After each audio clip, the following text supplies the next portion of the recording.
So, as usual, we try and set a good motivation.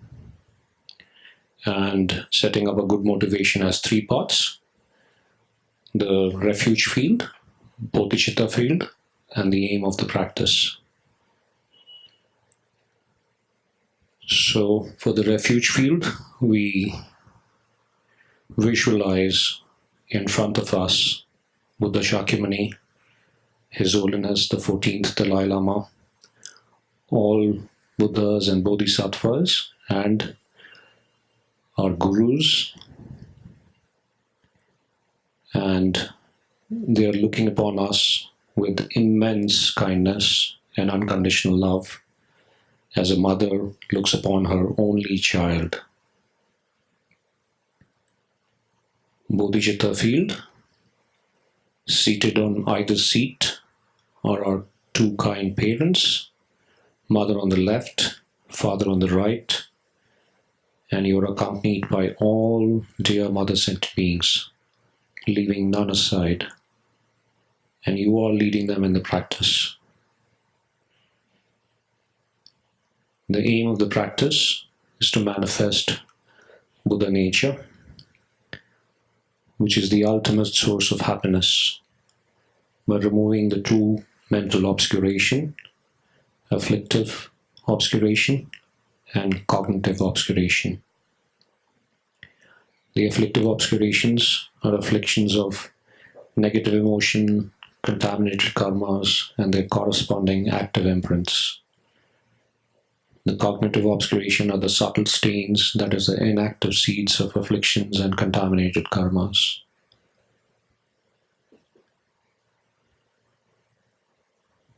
So before we do the prayers, maybe for about 2 minutes, we just calm our mind and focus on the breathing. Bring your attention to the current moment. Breath is something that happens in the present moment. So breath is an excellent way of connecting to the present moment and not allowing the mind to wander into the past or future. So, as an act of loving kindness for your own self, just allow your awareness to be aware of the breath in the present moment for the next 2 minutes.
So we will recite the prayers now. Page 3.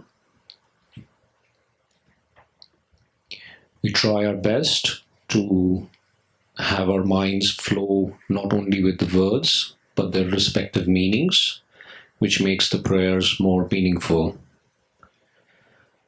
Enthused by great compassion, you taught the immaculate Dharma to dispel all perverted views. To you, the Buddha Gautama, I pay homage. Enthused by great compassion, you taught the immaculate Dharma to dispel all perverted views. To you, the Buddha Gautama, I pay homage. Enthused by great compassion, you taught the immaculate Dharma to dispel all perverted views. To you, the Buddha Gautama, I pay homage. In dependent origination, there is no ceasing, no rising, no annihilation, no permanence, no coming, no going, no separateness, and no sameness.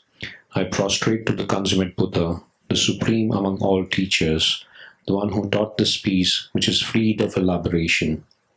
I prostrate to the mother of hearers and bodhisattvas and the Buddhas, who through the knowledge of all leads hearers seeking pacification to complete peace, who through the knowledge of paths causes those helping migrators to achieve the aims of the world, and who through the possession of omniscience helps subduers expound a variety of teachings.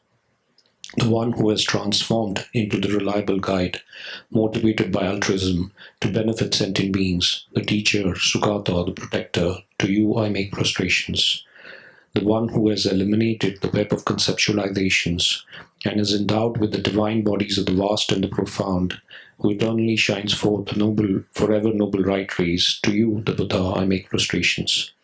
I go for refuge until I'm enlightened to the Buddha, Dharma, and Sangha. By my accumulations of the practice of giving and so forth, may I become a Buddha to benefit all sentient beings. I go for refuge until I'm enlightened to the Buddha, the Dharma, and the Sangha. By my accumulations of practice of giving and so forth, may I become a Buddha to benefit all sentient beings. I go for refuge until I'm enlightened to the Buddha, the Dharma, and the Sangha. By my accumulations of the practice of giving and so forth, may I become a Buddha to benefit all sentient beings. Inspired by wisdom and compassion, today in the Buddha's presence, I generate the mind of full awakening for the benefit of all sentient beings. We'll recite the mantra. Om Ye Dharma Hetu Prabhava Hetunte Shantathagato Hevatat Te Shanchayo Nirodha Evam Vadi Mahashramanaye Swaha. Om Ye Dharma Hetu Prabhava Hetunte Shantathagato Yavatat Te Shanchayo Nirodha Evam Vadi Mahashramanaye Swaha. Om Ye Dharma Hetu Prabhava Hetunte Shantathagato Yavatat Te Shanchayo Nirodha Evam Vadi Mahashramanaye Swaha. Now the meaning of the mantra. All phenomena arise from causes. The causes are taught by the Tathagata.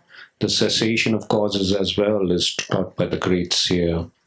Profound, peaceful, elaboration-free, clear light and non-composite. Such is the nectar-like Dharma I've discovered. Finding no one to fathom his teaching, in silence I'll retire into the woods. Beyond utterance, thought, and the expression is the perfection of wisdom, which is unborn, unseized, and has the nature of space. It is the object of apprehension of self-realized wisdom. To you, the mother of Buddhas, of 3 times I pay obeisance. The Guru is the Buddha, the Guru is the Dharma, likewise the Guru is the Sangha, the Guru is the source of all. I go for refuge in the Guru. By the sound of the vibrant drum of Dharma, please liberate all beings of misery. I beseech you to kindly remain and give teachings until the end of expanse of billions of eons. The Buddha does not wash away the negativities of beings, nor does he remove their miseries by his hands. His spiritual realizations are not transferred to them. It is by teaching the truth of Satness that the beings are liberated. With folded hands, I beseech the Buddhas of all directions to shine the light of Dharma for all bewildered in misery's gloom. If you are attached to this life, you are not a spiritual practitioner. If you're attached to samsara, you have no renunciation. If you're attached to your own self-interest, you have no bodhicitta. If there is grasping, you do not have the view. Page 14, praise to Shakyamuni Buddha. To the founder, the endowed transcendental destroyer, the one gone beyond, the four-destroyer, completely perfected, fully awakened being, perfect in knowledge and in good conduct, Sugata, knower of the world, supreme guide of human beings to be tamed, teacher of gods and human beings, to you, the completely and fully awakened one, the endowed transcendent destroyer, the glorious conqueror, the subduer from the Shakya clan, I prostrate, make offerings, and go for refuge. When, O supreme amongst humans, you were born on this earth, you paced out 7 strides. Then you said, I am supreme in this world. To you, who are wise then, I prostrate. With pure bodies from supremely pure, wisdom ocean like golden mountain, fame that blazes in the 3 worlds, winner of the best, Lord, to you I prostrate. With the supreme signs, face like a spotless moon, color like gold, to you I prostrate. Dust-free like you, the 3 worlds are not. Incomparable wise one, to you I prostrate. The Savior having great compassion, the Founder having all understanding, merit with qualities like a walled ocean. To you, the Tathagata, I prostrate. The purity that frees one from attachment, the virtue that frees one from the lower realms, the one path, the sublime pure reality. To the Dharma that pacifies, I prostrate. Those who are liberated and also show the path to liberation, the holy field qualified with realization, who are devoted to the moral precepts, to you, the Sugata, to the Sangha, I prostrate. Do not commit any non-virtuous actions. Perform only perfect virtuous actions. Subdue your mind thoroughly. This is the teaching of the Buddha. A star, a visual aberration, a flame of lamp, an illusion, a drop of dew or a bubble, a dream, a flash of lightning, a cloud, seek conditioned things as such. Through these merits may sentient beings attain the rank of all-seeing, subdue the foe of false, and be delivered from samsara's ocean, perturbed by the waves of aging, sickness, and death. We'll go to page 31 and we'll recite the Heart Sutta mantra 7 times. Tayatha Om Gate Gate Paragate Parasamgate Bodhi Swaha Tayatha Om Gate Gate Paragate Parasamgate Bodhi Swaha Tayatha Om Gate Gate Paragate Parasamgate Bodhi Swaha Tayatha Om Gate Gate Paragate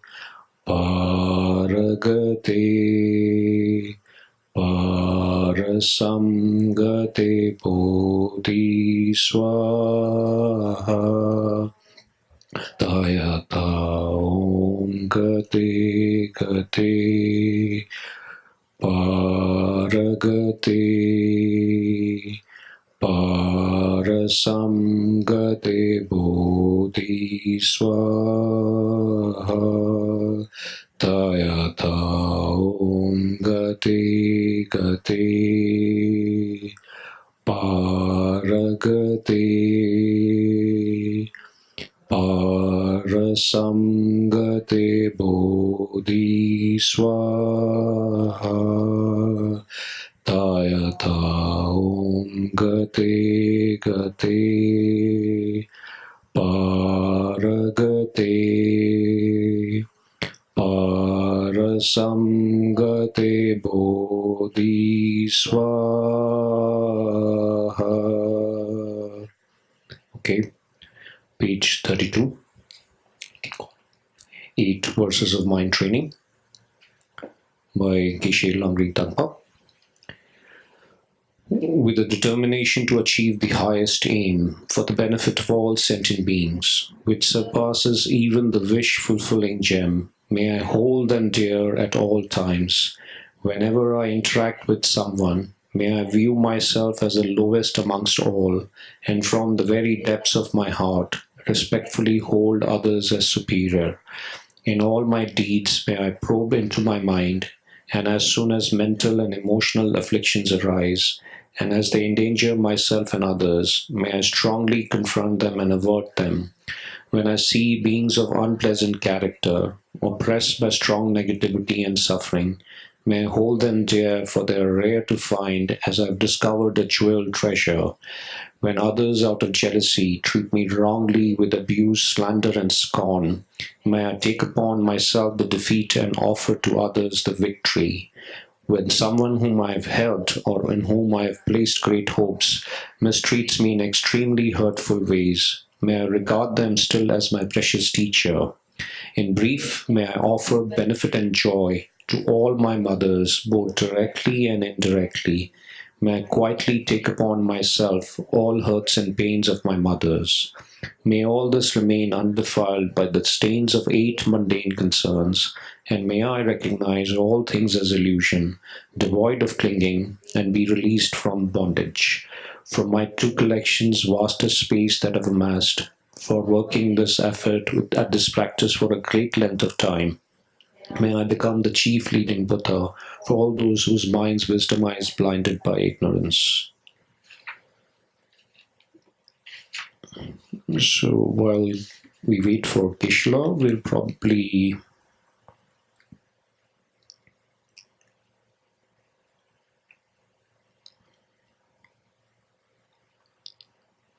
we'll read the Sutra on Impermanence, page 76.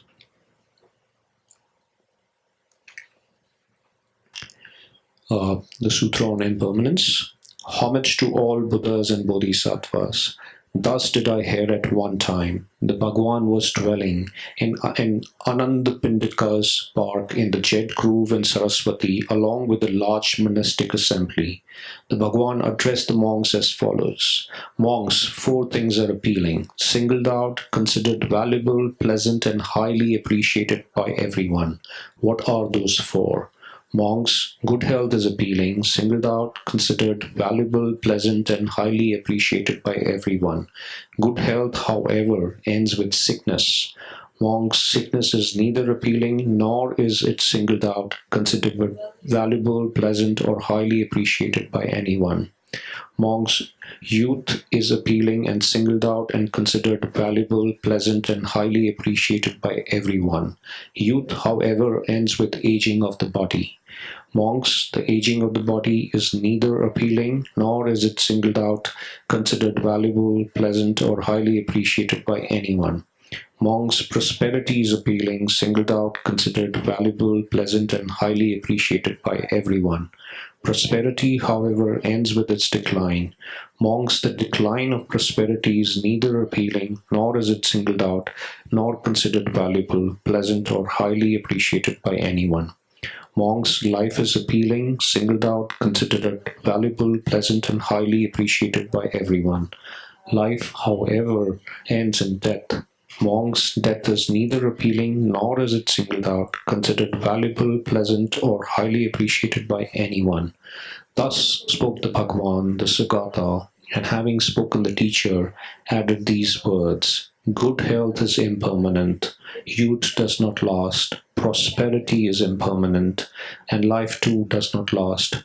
How can beings afflicted as they have by impermanence take delight in desirable things like these? When the Bhagavan had thus spoken, the monks rejoiced and praised his words. This completes the sutra on impermanence.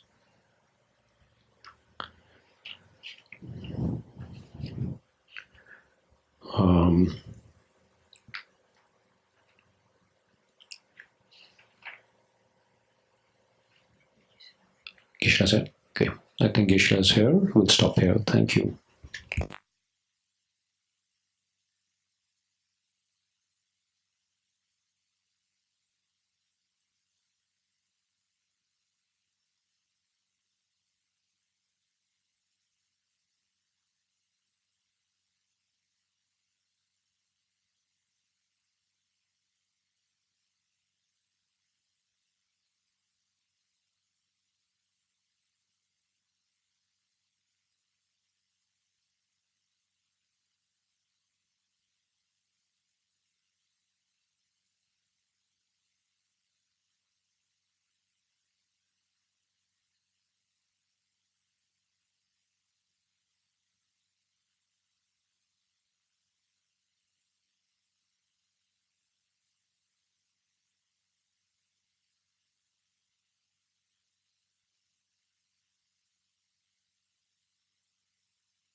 Okay, just for information, this book, most of you already should have, the book on Buddhist psychology, 7-point mind training, logic, debate, and collected topics.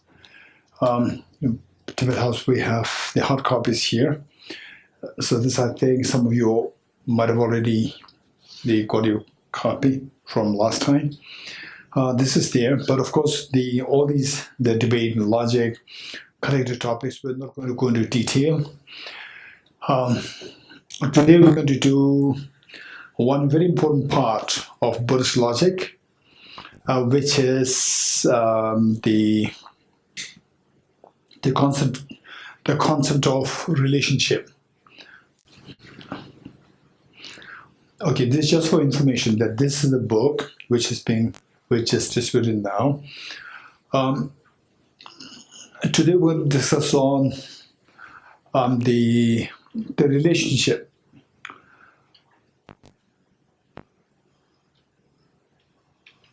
Say when we bring two things, how do you see the relationship between two things? What is the relationship between two things? So this is what we are learning today. And if you learn this subject well, and then if you practice to always correlate two things, how the two things are related in a very specific the form, which we will discuss right now, specific form, then things will become extremely clear. Whatever subject that you are learning, for example, you are learning law, or you are learning, say, the environmental science, or you are learning physics, or you are learning biology, neuroscience, or learning about medical, whatever stream, or psychology, whatever stream that you're learning, particularly in the context of comparing the two different disciplines. For example, about mind. Mind is being studied in the Buddhist psychology, in the Western psychology, and now the mind in the context of the brain is studied by neuroscience. So there we are talking these various disciplines. They talk about the same topic. how do you understand this topic in the context of the Buddhist psychology, in the context of the neuroscience, what they're talking about, the consciousness, the word, the consciousness or the mind, which is the neuroscientists, they're talking about, does it really tally squarely with the Buddhist concept of consciousness or the mind? Or does it really tally squarely with the concept of consciousness or the mind according to Western psychology, according to Freud, and so forth? So this is what we are, this study will be extremely beneficial, helpful for any kind of discipline that we are studying, that we are reflecting on, and then that we are relating to. Okay, so this relationship between two things that we're learning, the relationship that we're learning is in the context of the 4 ways of relationship. 4 ways of relationship, also referred to as 4 modes. 4 modes of relationship. And when you speak about relationship, there are many, there are various ways of understanding. But what we are learning here is one kind, which is extremely beneficial for our refining our concepts. So this is known as the 4 modes of relationship. 4 modes of relationship. Number one is contradictory. Contradictory. Number 2 is synonym. Number 2 is synonym. Number 3 is 3 modes. Number 3. Number 4 is 4 modes. Contradictory, synonym, 3 modes, 4 modes. So whenever you want to compare, contrast, or you want to know about two things, it's extremely helpful if you know these, to see the relationship in the 2 objects on the basis of these 3 modes, these 4 modes. You're getting it? So this word modes this word modes comes so often. 3 modes, 4 modes, 7 modes, and so forth. So here in this context, in the context of the relationship, we talk about the 4 modes of relationship, or 4 kinds of relationship. 4 kinds of relationship. Within this, the first one is contradictory. Number 2 is synonym. Number 3 is 3 modes. Number 4 is 4 modes. Okay. So now we have to know, what does it mean by contradictory? What does it mean by synonym? What does it mean by 3 modes? What does it mean by 4 modes? In the context of the relationships, the kinds of the relationship between 2 objects. Okay.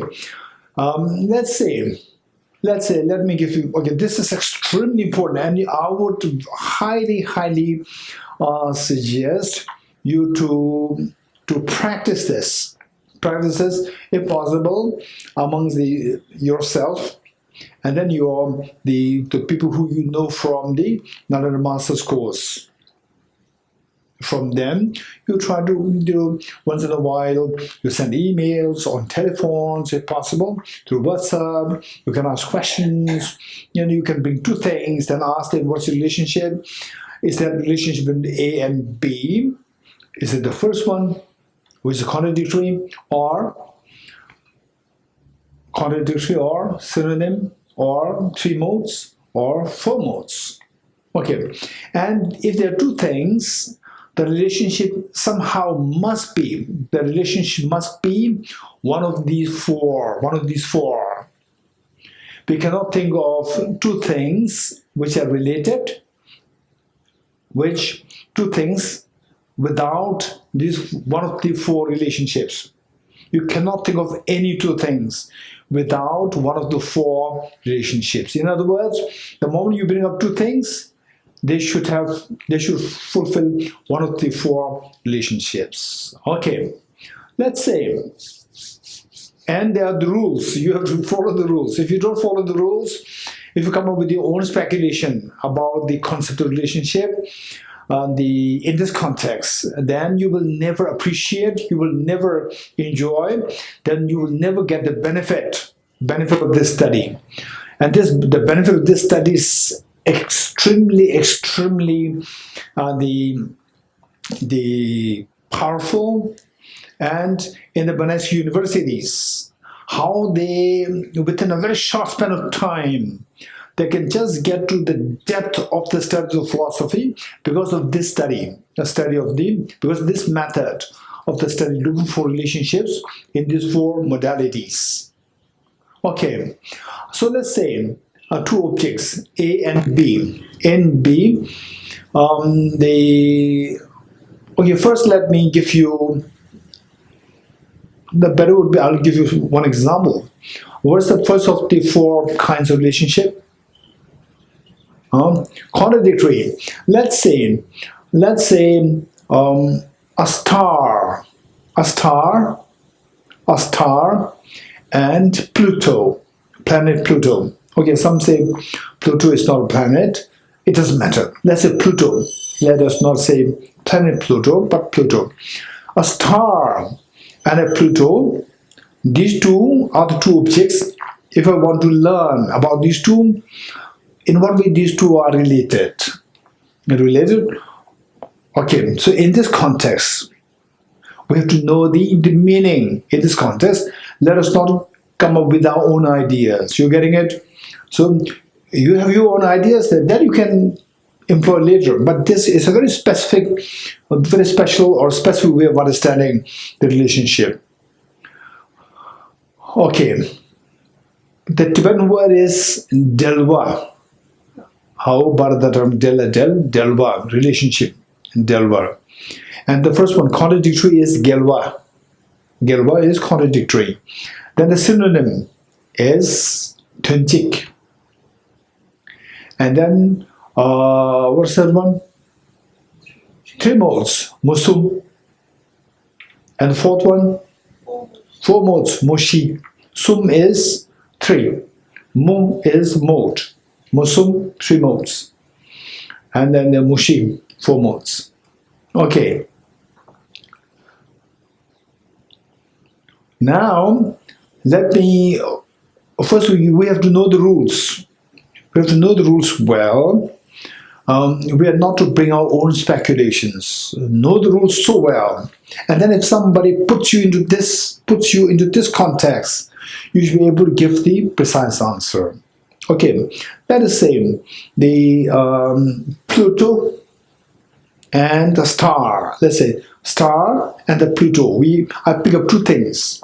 Then I ask you, what is the relationship in these two pertaining to these four kinds of relationship? These four kinds.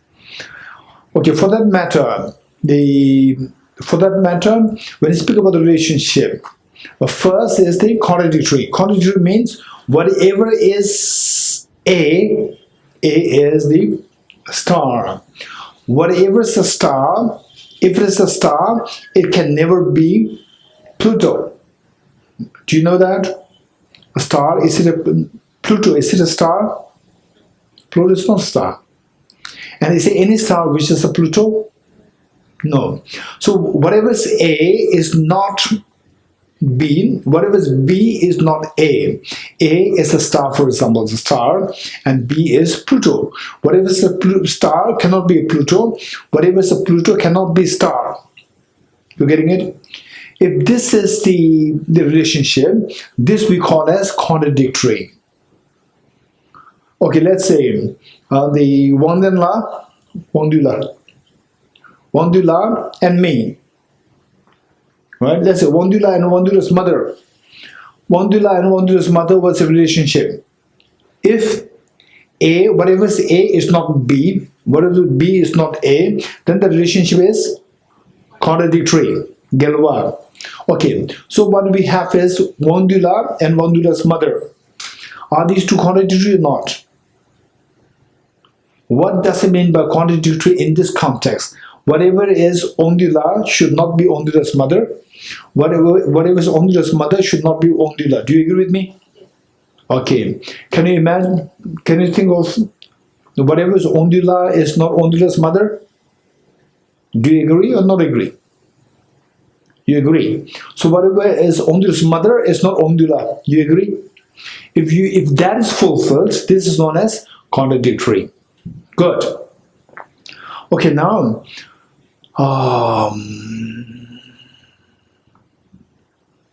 okay, what is next? A synonym.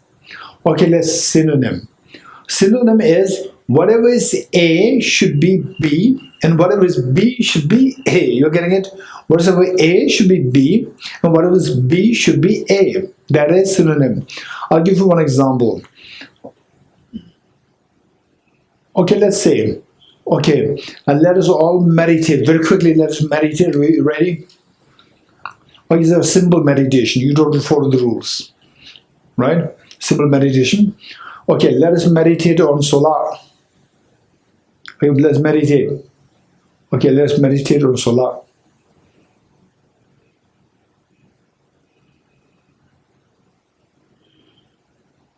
Okay, Rebecca, what came to your mind? What did you meditate? I didn't even understand what solar is. So why are you then? What meditation are you doing that you are meditating like this? Okay, only what do you meditate?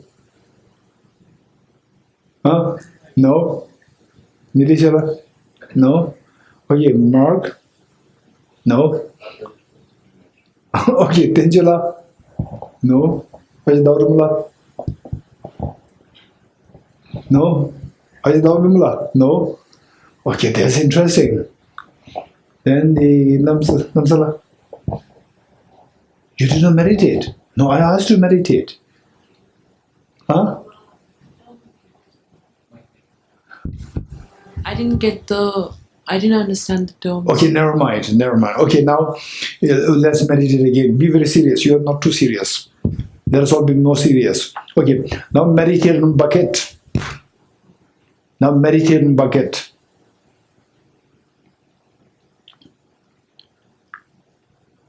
Good.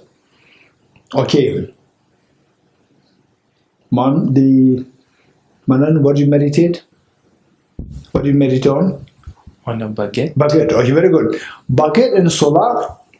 Solar is a Tibetan word for bucket. Solar is a Tibetan word for bucket. You getting it? So, bucket on the one hand, A, B, solar. You getting it? If you ask me what is the relation between these two, bucket and solar, so whatever is bucket should be solar. Yes, no? Whatever is solar should be bucket. So these two are relationship. What is the relation between these two? Synonym. You're getting it? Okay, very good. That's easy. Okay, now number 3 and number 4 more complicated. Number 3 is relatively easier. What is number 3? Putila, what is the number 3? 3 modes. Muslim. Okay, 3 modes. Let's say, now I'm giving all the examples. Later on, I expect you to give me the examples. Oh, by the way, last time we have some exercise, right? Everybody should be in. Nobody reminded me. What was the thing? Rebecca, what was it?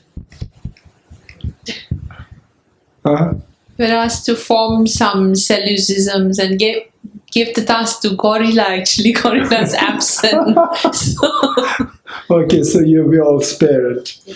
Okay, now after this, after me explaining these 4 kinds of relationship, then I expect each one of us to give us examples of each of these 4 relationships. You getting it?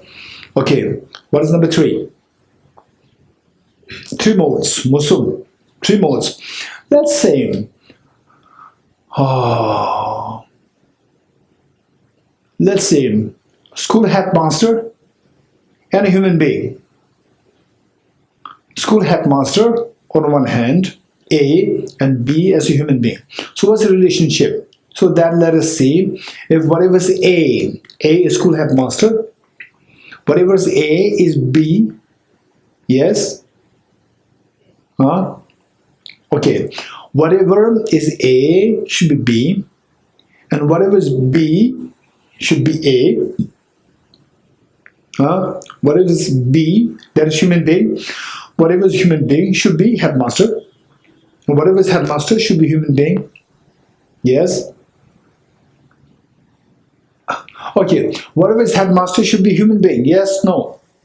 Whatever is human being should be headmaster. Yes, no. Huh? No. Very good. Okay, which means that it fulfills the first. Whatever is A fulfills B. Whatever is B may not fulfill A. You're getting it? So three modes means number one, that whatever is A should be B, and whatever is B may not be A, and what is neither both. What is neither A nor B. You're getting it? Okay, so three modes, meaning three. Number one is whatever is A should be B. Number two is whatever B may not be A. Number three is that there is some instant, the locus point meaning a point, an instance, an example, locus point, which is neither A nor B. Okay, if these three things are fulfilled, that relationship is known as three modes. Now let us see. Can you think of the first one is whatever is the A should be B. Do you agree or not? A is the headmaster and B is the human being. Okay, whatever is headmaster should be the human being. Do you agree with me or not? Very good. First one is fulfilled. What is number two? What is number two? Yes, Manan? All human beings are... Whatever is B may not be A. You're getting it? Okay. Whatever is A should be B. Whatever is with B should be A. If that is fulfilled, then it becomes synonym. The two become synonym. So now we are looking for the three modes. So whatever is A is B, but whatever is B may not be A. Okay, you said that whatever is human being may not be headmaster. What example do you have? Can you give an example of something which is human being but not a headmaster? Can you give an example? Oh, Pudila. Can you give me an example of something which is a human being but not a headmaster?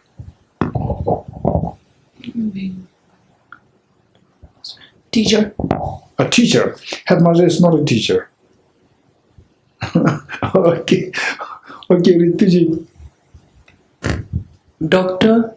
A doctor. Doctor is never headmaster. Huh? Headmaster is not there. Not usually. Sometimes yes. Maybe in a medical college. Yeah, so therefore a doctor is not a good example. Not a good example. Can you give me a good example which everybody will agree that, oh, that is a human being, but that is not a headmaster? Librarian. Librarian, sometimes there is some librarian come headmaster. I don't think so. No. Okay, Samir? Non-headmaster human. Non-headmaster human. Okay, that's politically correct. Non-headmaster. Can you give me an example which is... Okay, Mananji, yes? A student. Student. A student. Oh, that's wise. Okay, that's a student. MBA student who is a headmaster of a school, small school. MBA student who is a headmaster of another school. I mean, a student of that headmaster. I mean, either you are student of the headmaster. Okay, student of that school. Yeah. Okay, let's say student of that school. Very good. Okay, so a student of that headmaster. Very good. Okay, assistant headmaster also there. Okay, so very good. So the point is that you can think of a human being which is not a headmaster. So we are looking for the three modes. Number one is that anybody who is the headmaster should be a human being, number one. Number two, anybody who is a human being may not be headmaster, number two. Example, a student. Then something which is neither A nor B. Something which is neither human being nor headmaster. Can you give me an example? Tinjula. Can you give me an example of something which is neither human being nor headmaster? Animals. Animals, very good. Okay, animals are the example. Animals are neither human beings nor headmaster. Very good. Okay, so if these three things are fulfilled between two things, if these three things are fulfilled between two objects, then the relationship between two objects is known as three modes. You're getting it? Okay. Now, let me get one. What is next? Four modes. Okay, four modes is a little more complicated. Four modes. Let us say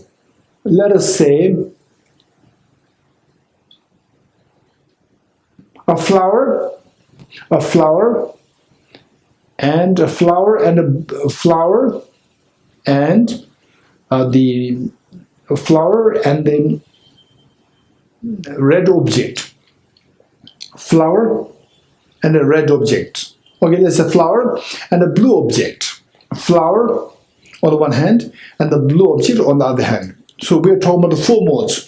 Four modes means what is A may not be B. Number two, what is B may not be A. Number three, what is A as well as B. Number four, what is neither A nor B. These are the four modes. What is A? Whatever is A may not be B. Whatever is B may not be A. Then what is A as well as B? Then what is neither A nor B? If these four things are fulfilled between two objects, the relationship between the two objects is four modes. Okay, let me say this again. Okay, the best thing is, for the four modes, the best thing is first look for what is A as well as B. The locus point. Locus point. This is very helpful. What is A? What is A as well as B? Number one. Number two, what is neither A nor B? Number one is what is A as well as B. Number two is what is neither A nor B. Then number three is whatever is A but not B. Then next is whatever is B may not be A. These are the four modes.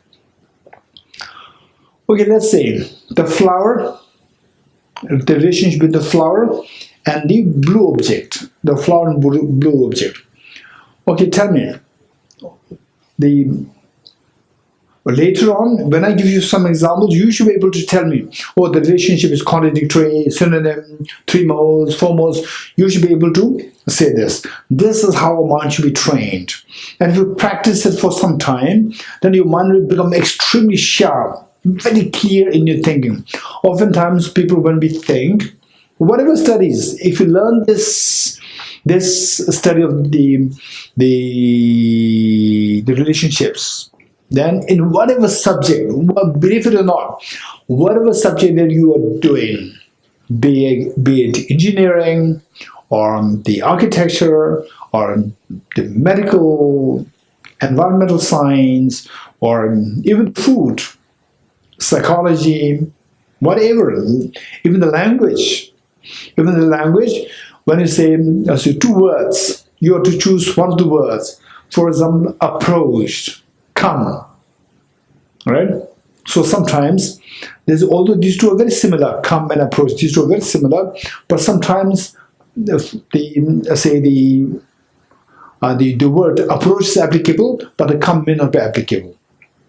Sometimes the come can be applicable, approach may not be applicable. In some cases, both are applicable. In some cases, both are not applicable. So this is where, if you learn this art, and then of course we need the exercise. We need to exercise it, practice it. then the moment that somebody talks, you can easily figure out the clarity of the other person's mind. And on that basis, actually it is the clarity of your mind, and then you can sort out things very easily. Okay. So what's the relationship between these two? The flower and the blue object. Okay. Just let us first say, are these two contradictory? Contradictory means whatever is a flower should never be blue. Whatever is blue should never be flower. In other words, contradictory means there should be no locus point. Locus point meaning there should be no common point. Flower and a blue object. Are there common points between these two? In other words, can you think of examples which is example? Can you think of any example which is both a flower as well as a blue object? Can you think of any example? Yes, Mark? Mike. It's a blue flower in Germany called Mainzer Fassenacht, and it's blue, a blue rose. Okay, let's say blue rose. Blue rose is a flower as well as blue object. So therefore, this is a common point. The moment there's a common point there, common point meaning locus point. The moment you identify locus point between two objects, these two are not contradictory. So of the four kinds of relationship, contradictory is dismissed. You're getting it? Contradictory is dismissed. Now, if you can think of something which is A but not B. What is A? Flower. What is B? Blue object. You getting it? What is flower but not a blue object? If you can think of something of this, then the second option, which is the synonym, that is rejected. Synonym means whatever is A should be B, whatever is B should be A. You getting it? Okay, can you think of a flower which is not a blue object? Huh? Can you think of a flower which is not a blue object? Kanu? Yes? Red rose. Red rose. Red rose. Red rose is a flower, but it's not a blue object. You getting it? So therefore, you can think of something which fulfills one, but doesn't fulfill the other. If there is some such example, then it is not, these two are not synonym. You getting it? So the flower and the blue object, the relationship is not contradictory, and the relationship is not a synonym. You're getting it? Okay. Now the other options are. Other options could be. Hey, how many relationships are there? Only four. Only four. So the contradictory relationship is rejected, and a synonym is also rejected. Now, how many options are left now? What are the two options left? 3 modes and 4 modes. Okay. Now tell me, these two, the relationship, is it the 3 modes? 3 modes means whatever is A should be B, or whatever is B should be A. Does it fulfill that? Whatever is a flower, should it be red, blue object? No, it doesn't fulfill that. Okay, which means that whatever is A may not be B. Likewise, whatever is B may not be A. Whatever is blue object may not be flower. Do you agree with me? What example do you have? What example do you have for whatever is blue may not be flower? Hamala? Whatever is a blue object may not be flower. A blue table. Blue table. Oh, I've never seen blue table. Where do you see blue table? Nirishala? Huh? In the furniture shop. Okay, which means I've not been there to a furniture shop. Okay, Hamala was there. Okay, blue table. Very good. Okay, blue table, or let's say blue table or blue sky. Blue sky, blue table. Very good. And what else? Huh? Blue flower. What else? No, we're talking about what is a blue, which is not a flower. What examples do we have? Blue table, blue sky, blue pottery. Then, what else? Blue jeans. Then, blue car. Okay, good. So we have whatever is blue may not be flower. Whatever is a flower may not be blue. You're getting it? So how many modes fulfilled? 4 modes fulfilled. You're getting it? Okay, now my job is done. I already explained the 4 modes, right? Four kinds of relationship. Contradictory, a synonym, 3 modes, 4 modes. Okay, now I'll ask you some questions and you have to give me an answer. You're getting it? Okay, what is the relationship between boy and girl? Okay, let's say, what's the relationship between, what's the relationship between human being and a prey flax? What's the relationship between, of the 4 relationships, we have to confine the relationship in this, the 4 relationship, the 4 kinds of relationship. What is the relationship between the human being and the prey flax? Huh? Rebecca?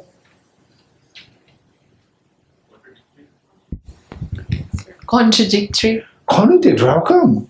Because the prayer flag cannot be human. Human being can't be the prayer flag. Okay, whatever is human being cannot be prayer flag. Whatever is prayer flag cannot be human being. So these 2 are contradictory. Very good. In other words, what you have to say is that these 2 are contradictory. If I ask you why, and the reason that you can give me is because there is no locus point between objects. Because there is no locus point between the 2 objects. That's the very good answer. Okay, done. Now my next question is, okay, what's the relationship between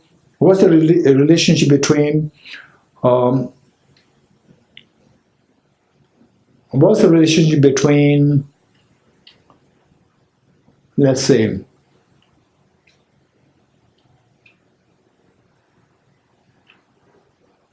cookies and biscuits?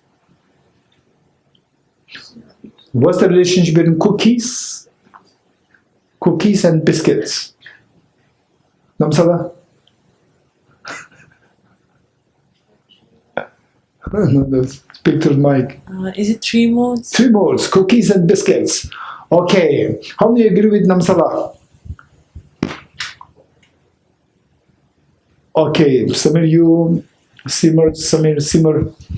agrees with Namsala. 3 modes. Okay, how many you don't agree with Namsala? 1, 2, 3, 4. Whoa, most of you don't agree. Okay, why don't you agree with? Okay, first Namsala, you explain. You tell me. In what way there's a 3 relationship? How there's a 3 relationship? The 3 modes. Gishla. Okay, for the 3 modes, the easiest thing for you to do is whatever is A may not be B. Number 1, and then okay, first go for the locus point. Locus point, common point. Biscuit as well as the cookies.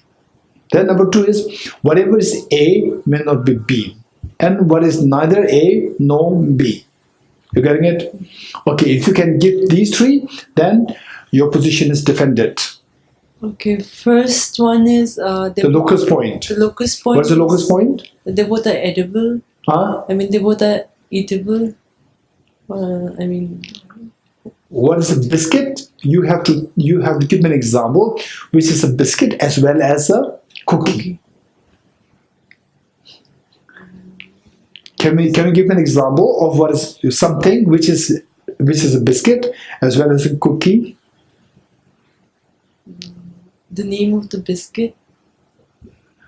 No, you can give me any example, but it should be a biscuit as well as a cookie. Milano. Huh? Milano.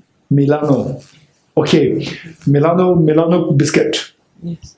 Milano biscuit is a biscuit as well as cookies. Okay, how many agree with Namsala?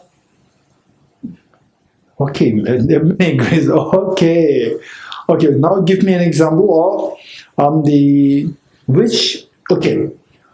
you say that which pervades the other and which does not pervade the other. Which pervades the other means whatever is A should be B. Whatever is biscuit should be cookie, so whatever cookies should be biscuit. But no, whatever cookie should not be biscuit. I mean, whatever is cookie may not be biscuit. It may be biscuit, but whatever is biscuit, it is not cookie. Okay, whatever is cookie should be biscuit. Whatever is biscuit may not be cookies. Okay, this is what I'm saying. Okay, whatever is cookies should be biscuit. Okay, and whatever is biscuit may not be cookies. Okay, what example do you have?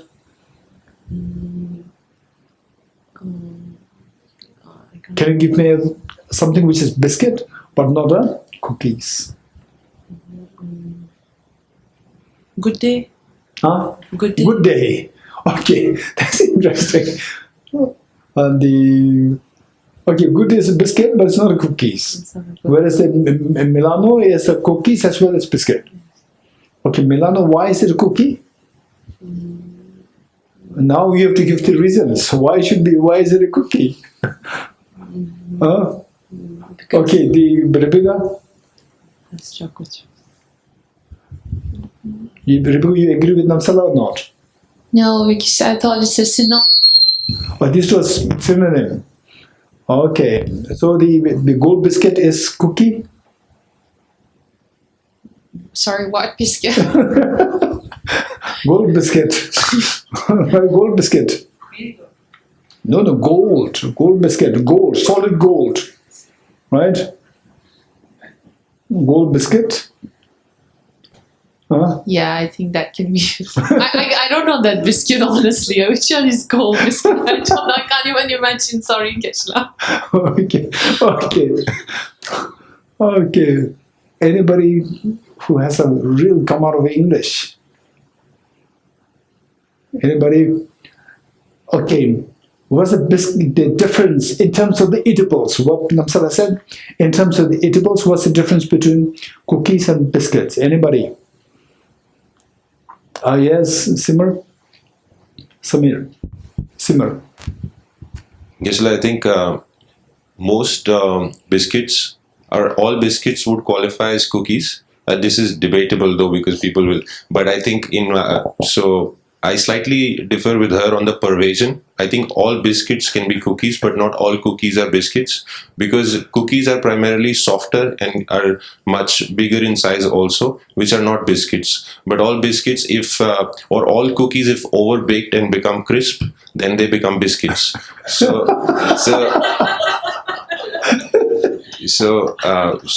by that pervasion, I would give you an example of let's say Good Day cookies, which they call cookies, but they're actually biscuits, or like even Danish cookies, which they call cookies, but they're biscuits. Namsala would say the opposite. Right? Only whereas cookies should be biscuit, right, Namsala? So, whatever is biscuits may not be cookies. So I differ on the pervasion, which is the subset of the other, but I think that the three modes pervade, but not all cookies cannot be biscuits. Okay. Yes, Badriji. If we are talking about edible biscuits, yes, then cookies and biscuits are synonyms, because in England they are called cookies, and in America they are called biscuits, or the other way around. It's the opposite way. Yeah. It's the other way around. In England they're called biscuits, and America they're called cookies, but it's the same object. Okay, Kabirji. Yes, Kabirji there. I think before making any determination, we have to define actually what is a cookie and what is a biscuit, because without doing that, then we're all kind of going around in circles. That's very true. So therefore, right from the beginning, I said Is there somebody who has a great command of English? This is why I said it. Okay, so this is the very good. There's still a debate. So some say that cookies and biscuits, these two are same. It's a matter of in England you call them cookies or biscuits, and in America you call them cookies. Okay, whereas some say that no, the cookies are different. Cookies are soft and biscuits are harder, crispy. And Namsal is saying the opposite. Biscuits should be the soft and cookies the harder and crispy. Okay, so this is our ongoing debate. So I'm very happy to see that you are actively involved with this. My next question would be: what's the relationship between the prayer flags, and the cloth? Prayer flags and the cloth. Contradictory, synonym, or 4 modes or 3 modes? Okay, raise your hands, anybody? Yes, Mananji? The relationship in the prayer flags? Okay, don't just, okay, this is where we need a meticulous exercise. Meticulous exercise means don't hurry. Don't hurry to look for, oh, this must be 3 modes, 4 modes. Don't go like this. If possible, initially go one by one. First, see if these two are contradictory. If these are not contradictory, then see if these two are synonymous. If these two are not synonymous as well as no contradictory, then go to look for if these two are 3 modes. You getting it? And then 4 modes. This is how we have to go one by one. Initially, it will take a little time. It's not easy. It's not easy. It will take a little time. Then later on, once your mind is quite fast in this exercise, then later on, you'll see the moment somebody is equating 2 things, you can easily see that these 2 cannot be equated. You can easily identify where the lapse in discussion between 2 people is happening, and the subject becomes so clear to your mind. Okay, the prayer flags and not clothes, cloth, not clothes, right? Okay, what's the difference? What is the relationship? Which of the 4 relationship is being followed between these 2? Prayer flags and the cloth. Anybody raise your hands? Okay, yes, Kabirji? Contradictory, synonymous, 3 modes, 4 modes. I'm going to just qualify by saying that I'm assuming that prayer flags can be made from things other than cloth as well. Like you can have a polythene printed prayer flag. So I'm just going to qualify my answer before I give it. It doesn't matter. Just speak your mind, and nobody should be able to. You should be able to defend your position later on. You're getting it? Okay. So whatever is in your mind, just hold them. This is where the clarity comes. Yes. Okay, so I would argue that it's 4 modes.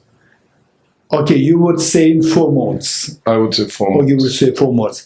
Anybody who would say, okay, anybody who would say contradictory? Contradictory. Prayer flags and cloth. Okay, so Ritu would go for these 2 as contradictory. Synonymous? No synonymous. Okay, there are 4 modes there, Kabirji. And how many 4 modes represents? Okay, there, here. Okay, 3 modes.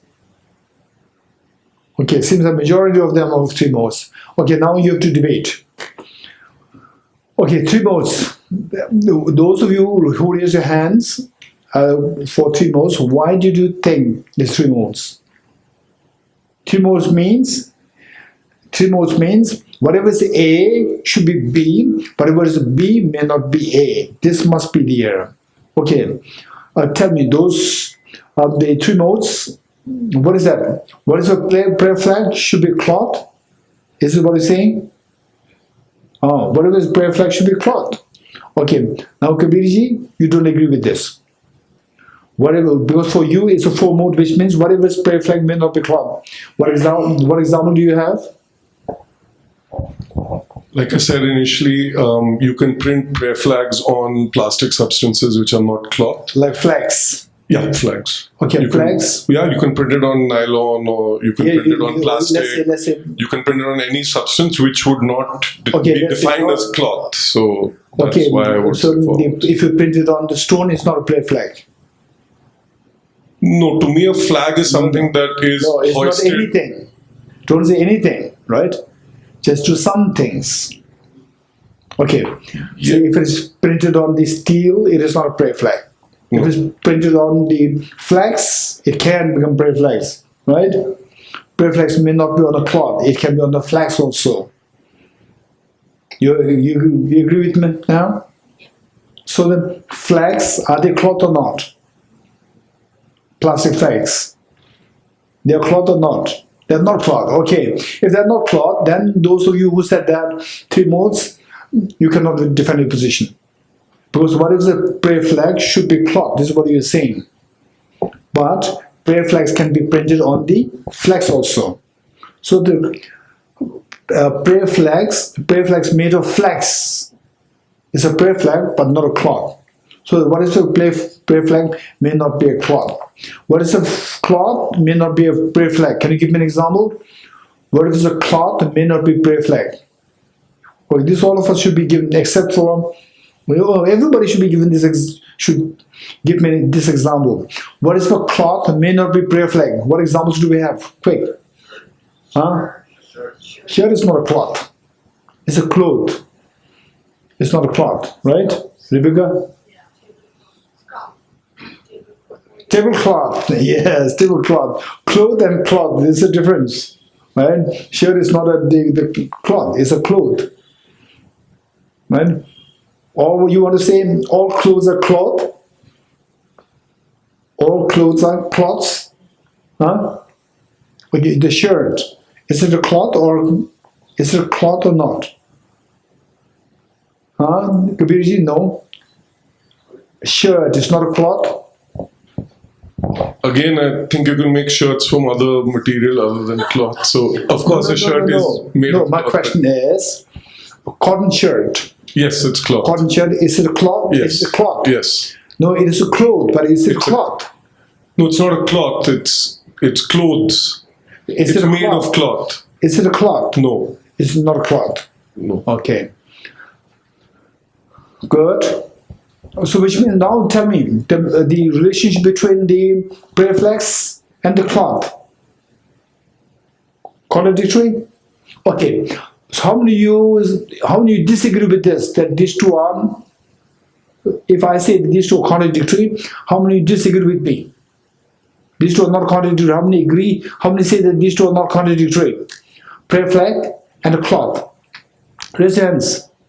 These two are not contradictory. Raise hands. Okay, Mark. These two are not contradictory. Can you give me an example of something? Can you give me an example of? Okay, your position is how come that these two are not contradictory? Why these two are not contradictory? Can you give me a reason? Because there I see prayer flags who are okay. So I know what Mark is saying. printed on cloth. So I know what Mark is going to say. So the reason that you have to give is you should give a very precise reason. The reason that we give is that because the two have a common locus point. Because the two have a common locus point. Then the next question will be, what locus point do you have? Then you can say the prayer flags printed on the cloths. You getting it? So the reasons that you give must be very precise. Why the prayer flags and the cloths, these two are not contradictory, is because the two of them have a common locus point. where two things share a common locus point should never be contradictory. Right? Contradictory means where the two things don't share a common locus point. They don't share a locus point. They don't share a common locus point. Common locus point, same. Okay, Ridhiji, now you agree? Okay, do they share a common locus point? Okay, which means these two are not contradictory. Okay, now preflex and the cloth, these two are not contradictory. These two are not synonymous. Are these two synonymous? Synonyms? Are these two synonyms? No? Very good. Okay, these two are three modes. How many you now say, how many you change your mind? You say that these two are four modes now. Four modes means whatever is A may not be B, whatever is B may not be A. Four modes. Right? Okay, how many you agree with this? Four modes. 1, 2, 3, 4, 5, 6. Okay, most of them. 7, most of them. Well, how many you still say three modes? Raise your hands. Three modes. Okay, this is you are saying three modes. I've never seen any flag which is not printed on a cloth, so I don't know. So going by my experience, I would say three mode. I've never seen a prayer flag which is not printed on a cloth. Oh, never. okay, So okay. it's theoretically what Kabirji is saying makes sense, but experientially, I don't know. Okay, so which means tomorrow's prayer flag printed on the flags is also cloth.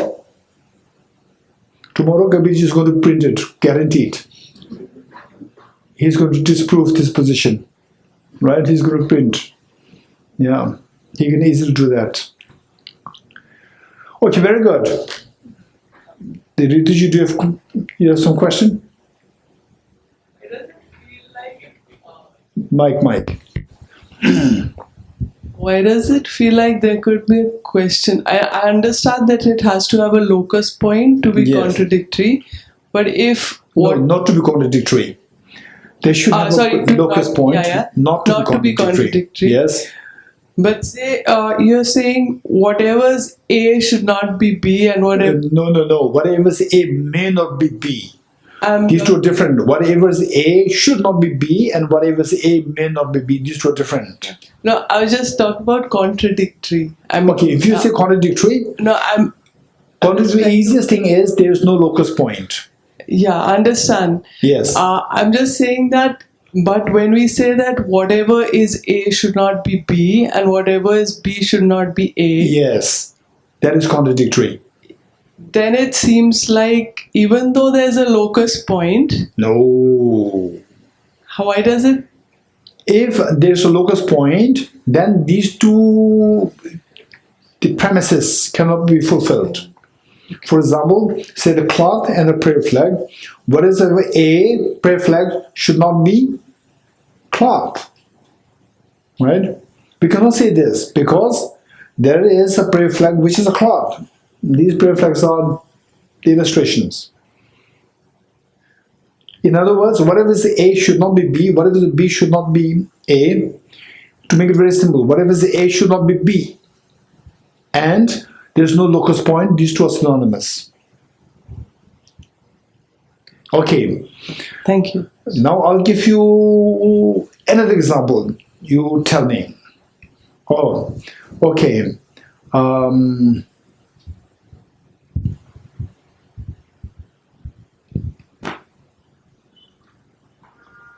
School principal, a school principal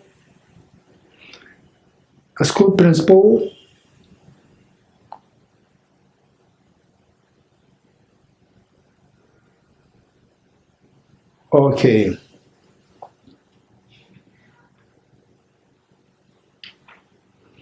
A school principal and 40 years old person. What's the relationship between a school principal and a 40 years old person? Three modes. Contradictory? But let's work slowly, right? First, contradictory. Are these two contradictory? School principal and the relationship between school principal and a 40 years old person. Are these two contradictory? School principal should never be 40 years old. Huh? Yes. Never be school principal should never be 40 years. The moment you reach 40 years, you are disqualified as a school principal. Is that the case? No. School principal can be 40 years old. So these two are not contradictory. Synonymous, all school principals should be 40 years old. Huh? Synonymous means all school principals should be 40 years old. Huh? How many agree with me? All school principals should be 40 years old. How many don't agree with me? Raise hands. Which means that these two are not synonymous also. These two are not contradictory. These two are not synonymous. Now the only option left, 3 modes or the 4 modes. Now tell me, what's the relationship? 3 modes or 4 modes? Huh? Okay, what happened? Your mind hangs? Okay, Kabirji?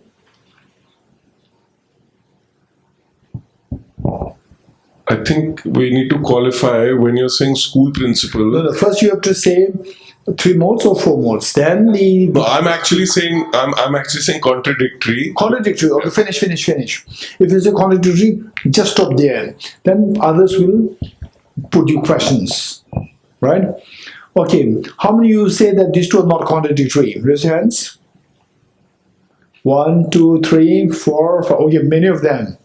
Okay, what reasons why these two are not contradictory? Anybody, why these two are not contradictory? Yes, Rituji? Common locus point. Because the two have a common locus point, or They're both human. because the two have a common locus point. What is that locus point? They're both human beings. This is not the good reason. Because there is an object which is a school principal as well as who is 40 years old. Don't just say these two are.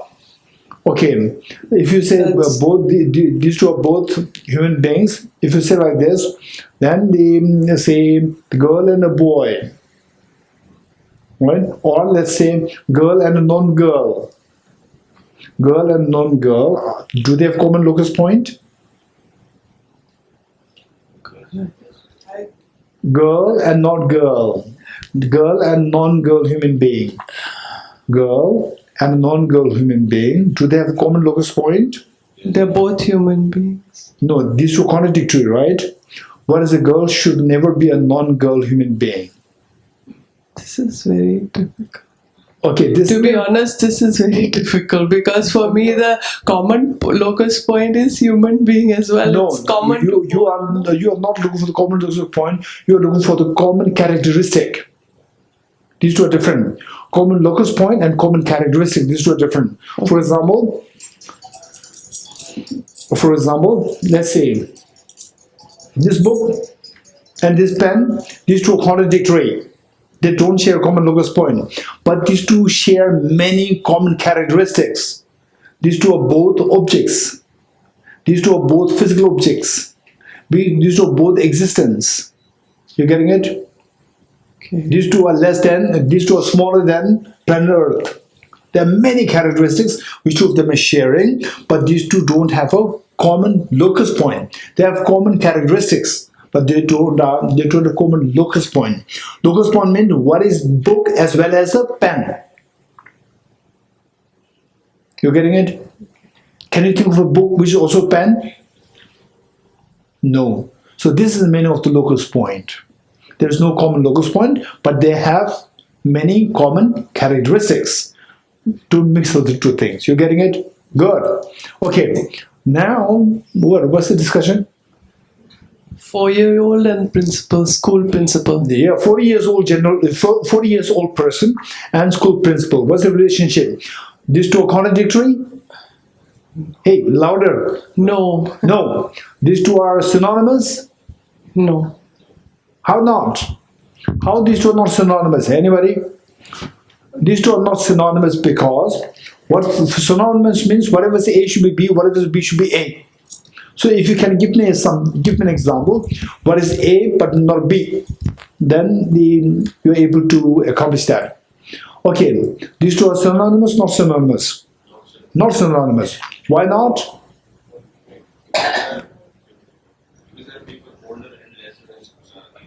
Simmer through the mic. Because there are people older and lesser than the age of 40 who are school principals. Okay, there are school principals who are older than 40 years or who are younger than 40 years. 40 years. Can you give me an example? An example of 39 years old, Mr. Rajuji, Principal Rajuji. Okay. 39 years old, Principal Rajuji, who is going to celebrate his 40th birthday tomorrow. Yes. That person is not 40 years old, but he is a school principal. Okay, now which means these two are not contradictory, these two are not synonymous. Now tell me, what's the relationship in these two? 4 modes or 3 modes? Okay, 3 modes, raise your hands. 3 modes, raise your hands. How many you say 3 modes? Okay, why do you, okay, 3 modes, 1, 2, 3. Then Badriji, 3 modes or 4 modes? 3 modes. Okay, so why did you say 3 modes? 3 modes means whatever is A should be B, whatever is B may be A. Okay, those who said 3 modes, what is that? Whatever is A is B, what is that? Acha Dawgamla.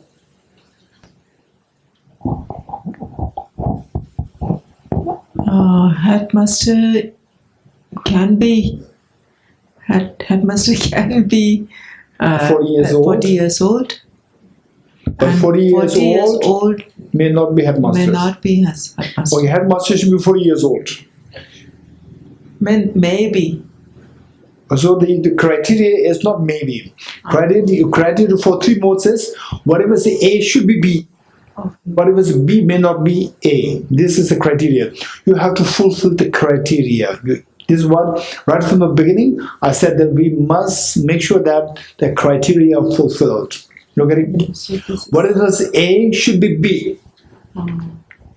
Whatever is A should be B, meaning whatever is the headmaster or principal should be 40 years old, or whatever is 40 years old should be principal. Principle, right? If any of these 2 things are fulfilled, So okay, is it fulfilled or not? no. Okay, which means 3 modes is not, it's 4 modes. 4 modes means, 4 modes, what are the 4 modes? 4 modes, you should enumerate what these 4 are. What are the 4? Huh? Whatever is A may not be B, number 1. What is B may not be A, number 2. What is number 3? What is neither A nor B?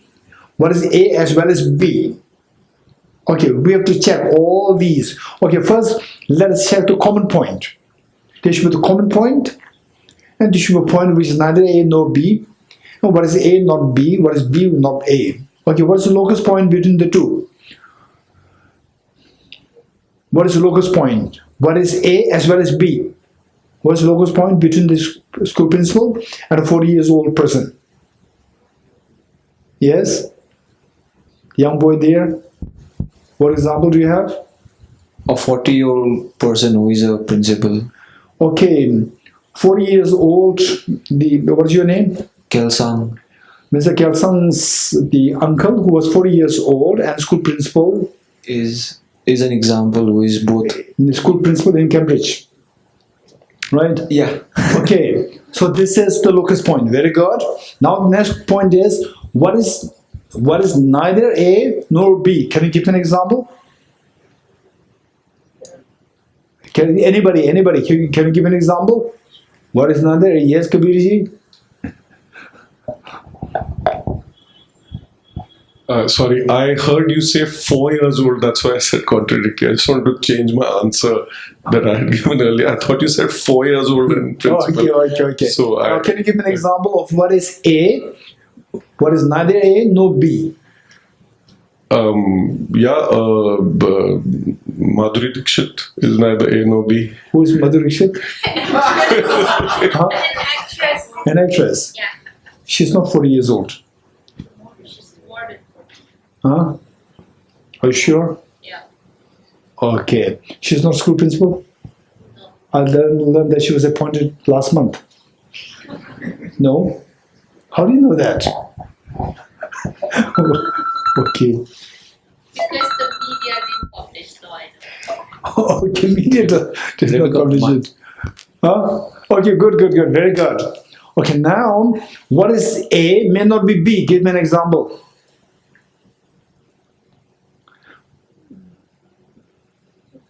Give me an example.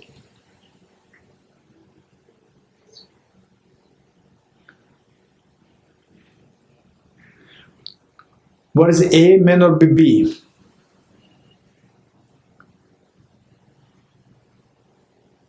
Yang Zumla.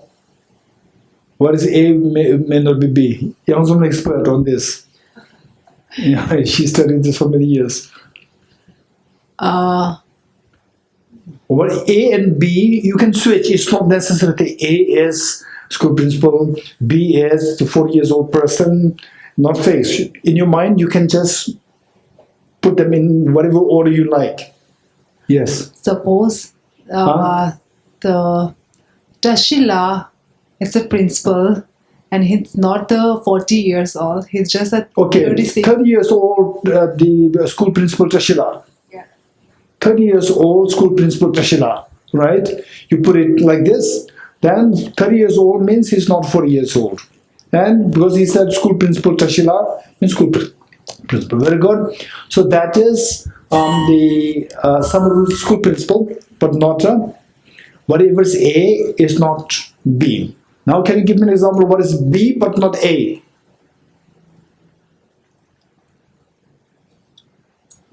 Pudila, do you have an example? No?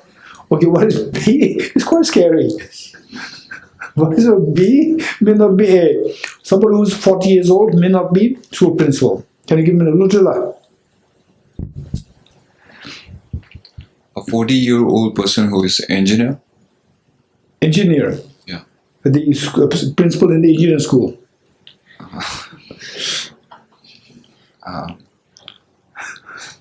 Let's say a 40 years old person who is a vehicle driver. Okay, 40 years old, the taxi driver. Yes. What are you saying there? 40 years old taxi driver. Very good. Okay, 40 years old taxi driver. He's 40 years old, but not a school principal. Okay, sometimes there could be school principal who, who wants to be a taxi driver sometimes. Okay, this is most unlikely. Okay. Which means that, okay, so now tell me what's the relationship between the 40 years old person and the school principal? Contradictory? Synonym? 3 modes, 4 modes. What's the relationship?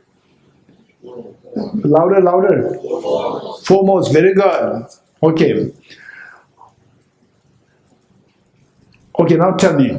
Impermanent phenomena, and a flower. Okay, no. Impermanent phenomena and the impermanent phenomena and characteristic. Okay, this is a little complicated. Impermanent phenomena and the characteristic of a flower. Impermanent phenomena on the one hand and the characteristic of the flower on the other hand. What's the relationship in these two? Contradictory? Synonym? 3 modes, 4 modes. Okay, synonym. Okay, impermanent phenomena and the characteristic of the flower. Synonym means whatever is the impermanent should be the characteristic of the flower. Whatever is the characteristic of the flower should be impermanent. Is this what you say? Okay, whatever is impermanent phenomena should be characteristics of flower. Yes, no. Okay, first we have to check. If the two of them have a locus point. If there's a locus point, then contradictory is ruled out. Is there a locus point between the two? Impermanent phenomena and the characteristic of a flower. Huh? Yes. Locus point? What locus point do you have? Impermanence. Impermanent. Okay, that's interesting. Impermanence is a characteristic of the flower. Impermanence is a characteristic of the flower. Yes, that's true. And impermanence is also impermanent. That's very good. This is a locus point. Very good. So which means that it is not contradictory. Now, are these two synonymous? Huh? These two are not synonymous. How not? Because whatever is A may not be B. Give me an example. Anybody raise your hands? Raise your hands. Raise your hands. Okay, Mananji. And meanwhile, let us think if you agree with Mananji. We could talk about the characteristics of, say, the table, which No, is... just give me an example. Yeah. Give me an example which fulfills the first, but does not fulfill is not the second. Yeah, so we can talk about the impermanence of a table. Okay, just impermanence of the table. Impermanence of the table is impermanent, number one, but it is not the number two. But it's not a characteristic. But it's not the B. Impermanence of the table is not the characteristic of the flower. Very good. Very good. Okay, now, which means that now these two are not synonymous also. These two are not contradictory. These two are not synonymous. Now, what is the relationship? Impermanence and the characteristic of the flower. These two are 3 modes or the 4 modes? Tenzin Dromala would say 3 modes. Okay, how many agree with Tenzin Dromala? 3 modes. How many agree with the 4 modes? Okay, 4 modes. 1, 2. What about others? Huh? Okay. What about others who do not raise your hands? You're thinking? What are people you're thinking? Now what's the answer? Still thinking. Still thinking. Okay, three modes. Okay, 3 modes, 4 modes. 3 modes. The best thing would be to see if whatever is A should be B. If whatever is A should be B. If this is there, then it becomes 3 modes. After checking the first 2, locus point and what is neither A nor B. After checking with these 2, then if you see that whatever is A is B, then it automatically becomes 3 modes. All 4 modes. How many you say the 4 modes? 1, 2, 3, 4. Bigger 4 modes. Nansala? Okay, so this is this exercise, some people may think it is very dry intellectual exercise. This is extremely precious. This you can use in any discipline. And believe it or not, once you learn this skill to see 2 things and to just very quickly identify which of the 4 kinds of relationship, believe it or not, you go to your own discipline, whatever discipline that you are engaged in, like studies, projects, works, jobs, whatever, your thinking will become very clear, and people can easily identify that your thinking is very clear, your concept is very clear. And then with this very clear concept, you apply this to emptiness concept, emptiness of objective existence, and then emptiness of autonomous substantial reality, right? Then the emptiness of permanent unity, independent self, emptiness of external reality. You try to correlate them, and then whatever experience that you have, which you think as emptiness, Does it fit into the first, second, third, fourth? Just see. You're getting it? And then your experience and the emptiness of objective existence, these two things, are these two, 4 modes, 2 modes, 3 modes contradictory, or the what? Contradictory or the synonym, right? You can check it. So this is extremely helpful to refine your understanding of emptiness, because emptiness is a very abstract phenomena, very extremely fine phenomena, very subtle phenomena, and until your mind is that sharp and that clear, to see whether you are really getting emptiness is questionable. So this exercise will be extremely beneficial. Okay, now what's the relationship between the impermanence and the characteristic of the flower? 3 modes? 3 modes? Okay. If you say 3 modes, then you should be able to identify whatever's A should be B. 3 modes means there should be the characteristic where whatever's A should be B. One of the 3 modes is this. Which means either you have to say all impermanent phenomena, whatever is impermanent should be the characteristic of the flower. Do you agree with this? Whatever is the impermanent should be characteristic of the flower? No. Right? Table is impermanent, but it's not the characteristic of the flower. Whatever is the characteristic of the flower should be impermanent. Yes, no. Whatever is characteristic of the flower should be impermanent. Yes, no. Okay, raise your hands, those who say yes. Whatever is the characteristic of the flower should be impermanent. Raise hands. Okay, raise hands those who do not agree with this. Whatever is the characteristic of the flower may not be impermanent. Okay, the Besla and Kabirji. Kabirji, tell me. What example do you have? If you say, I don't agree, you have to give an example. Example of the characteristic of the flower, which is not impermanent. What example do you have? A flower. Flower. A flower could be red. No. The point is, you should give an example. Example, which is a characteristic of the flower, but which is not impermanent. A flower could be big, it could be small. This is not how it works. So you have to say, for example, like how who was that? Manan, you said? Yes. Say, whatever is impermanent may not be characteristic of the flower. What example do you have? Impermanence of the table. Just give an example. Don't give sentence. Give me just one word. Example. An example. The redness of the flower. Redness of the flower. Okay, redness of the flower is not impermanent. Redness of flower, what you're saying, you're giving an example which is a characteristic of the flower, but which is not impermanent. So redness of flower is characteristic of the flower? Yes. Is it impermanent or not? It is impermanent.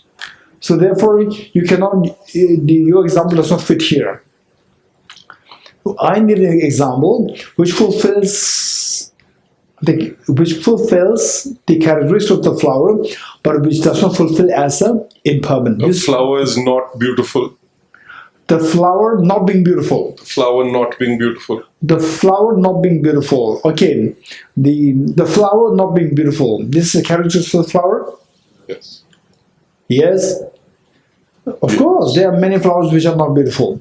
So, the not being beautiful, the flower not being beautiful is a characteristic of the flower, but it's not impermanent. Is what you're saying? Flower not being impermanent is impermanent. Flower not being beautiful is impermanent or permanent? It's flower not being. If all composite things are impermanent, then I guess all the characteristics of a flower. But I'm defining it in a negation. So whatever is the case, don't be afraid. Be more courageous. I think it's a permanent phenomena. Is a permanent phenomenon. As a negation, yes. Okay, you just say that the flower being not beautiful. Yes. The flower not being beautiful, that is a characteristic of the flower, but it is not impermanent because that is permanent. You just say that, then the person will ask you, how is it not impermanent? What answer will you give? How is it not impermanent? Okay, how many you agree with Kabirji, the first part, that the flower not being beautiful is the characteristic of the flower? How many agree with him? Raise your hands. Huh? The flower not being beautiful is the characteristic of the flower. Okay, raise your hands half full. Full. Rebecca? No? It's not the characteristic of the flower. The withering flower is not beautiful. Right? So the flower being withering, is this the characteristic of the withering flower? Yes. Likewise, the flower not being beautiful is the characteristic of the non-beautiful flower? Not beautiful flower? No? Why not? Geshe, I just wanted to see if I understood correctly, because I thought beautiful or not beautiful is mere imputation of the mind. How is that the characteristic of the flower? I mean, withering is probably the characteristic. The impermanent. Okay, that's interesting. Okay, that's interesting. Okay, that's interesting. Flower being beautiful is not the characteristic. It's not the characteristic of the flower. Okay, this is your position. Okay.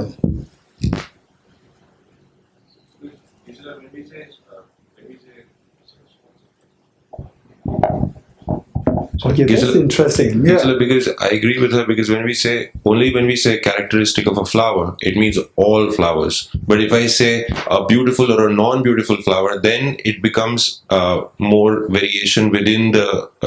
Okay, so Simar, what you are saying is that the flower not being beautiful is the characteristic of the non-beautiful flower, but it's not the characteristic of the flower. Flower, yes. Okay, whereas what Rebecca is saying is that flower being beautiful, not beautiful, is not at all the characteristic of the object. It's just how it comes to my mind. Her position is very different. Okay, the boy over there. Some flowers may appear red to us, but then to some insects it appears something else. So perceiving is, I think, it's quite wide range. Okay, you are more in line with what Rebecca is saying, right? Yeah, but I think we can call this as... Yours one is even more complicated. What Rebecca is saying, there's a flower being red is a characteristic of the flower. But may not. Right? But the flower being beautiful, not beautiful, is not the characteristic of the flower. And what you are saying, even the redness is also not the characteristic of the flower, because this is how you perceive it. Somebody else, colorblind people, they are not seeing it as a red. They are seeing something different, right? So even the redness, so one is saying, what Simar is saying is that the being beautiful or not beautiful is the characteristic of a not beautiful flower or a beautiful flower, but not the characteristic of the flower in general. This is his position. Now the little deeper philosophy is Rebecca's philosophy, which is the beauty, not beauty. That's purely subjective. Beauty lies in the eyes of beholder. It's not from the object. Now, here's this boy. What is your name? Kelsan. No, yes. What Kelsan is saying is that not only the beauty, not beauty, even the color is also not sure. It's also not the characteristic of the object, right? Because even that is purely how we see it. It's how the beholder sees it. Even the colors, because the color blind will not see it as red. And other people, they will see, even the insects, they may see very different things. For example, one example given by the great Bodhisattva Aridev is that, say, a very smart human boy or a girl is object of attraction for the opposite gender, object of attraction, and object of repulsion for the practitioner of the impurities, and the delicious food for the tiger. Same object is seen in three different ways. So we cannot say that this is beautiful, this is ugly, or this is delicious. It's how you look at it. Okay, so we are studying logic and we're coming to deep philosophy. This is amazing. Okay, thank you. Okay, Kabirji, yes. So the characteristic of a flower which is not impermanent is that it is comprised of atoms. The characteristic of the flower. No, I got it. The characteristic of an example of the characteristic of the flower which is not impermanent is that the flower being constituted of atoms. Is the example of it being the characteristic of the flower but not impermanent. This is what you're saying. Okay, so let us say for the time being I agree with all of you. Let me say, because we are studying the logic, for the time being, let's imagine that we have no exposure to philosophy at all. Right? Or they're all coming from our mind. Let us see things the way the ordinary people see. With ordinary people, without exposure to philosophy, where they see, where they understand things, let us speak from their point of view. So from their point of view,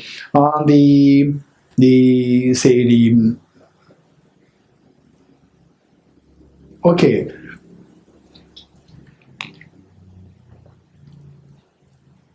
Okay, let's say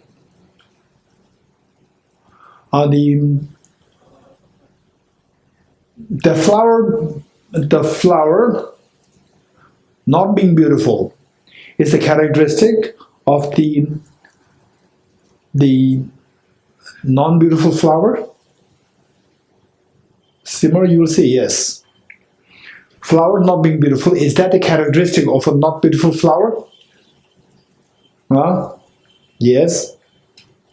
For the time being, where we keep our mind away from philosophy, then you will see you. Gesandra, you agree with me now? Okay, good. Let's say. Good. So the flower not being beautiful, is that a characteristic of a non-beautiful flower? Yes. If yes, then there's a characteristic of non-beautiful flower. Is that impermanent or permanent? Flower not being beautiful, is that impermanent phenomenon or not? Huh? How many agree that this is impermanent phenomenon? Flower not being beautiful, that is impermanent phenomenon. Raise your hands. Okay, how many of you said this is a permanent phenomenon? Raise your hands. Kabirji, and then Divyasla. Flower not being beautiful, permanent, impermanent. I'm thinking, Ishla. You're thinking? Yeah, thinking. Okay. So the mark number 2, Sim. Yesterday we say the non-beautiful flowers, non-beauty, it's as its characteristic. It can be a permanent phenomena in terms of because that non-beauty will forever be permanent in terms of characteristic. No, my question is the flower not being beautiful or non-beauty nature of the flower. Okay. Non-beauty nature of the non-beautiful flower. Is that permanent or impermanent? This is my question. Just say impermanent or permanent? Impermanent for a living non-beautiful. Is it or not? This is the question. Impermanent. Is it impermanent? Yes. Okay. So the only Kabirji is saying is permanent. Then I also add me. I'll say this is Kabirji is saying this is permanent, and I add myself. I also say it's permanent. Flower not being appealing, flower not being beautiful, is the permanent phenomena. Okay, how many you learned about positive and negative phenomena? How many you've learned about the positive and negative phenomena? Okay, the Nalanda Masters diploma course, we did or not? Positive, negative? Yes, we did. Rebecca? I think maybe you were absent during that time. Okay, how many you said, no, we did not cover this. We do not study positive negative phenomena. Raise hands.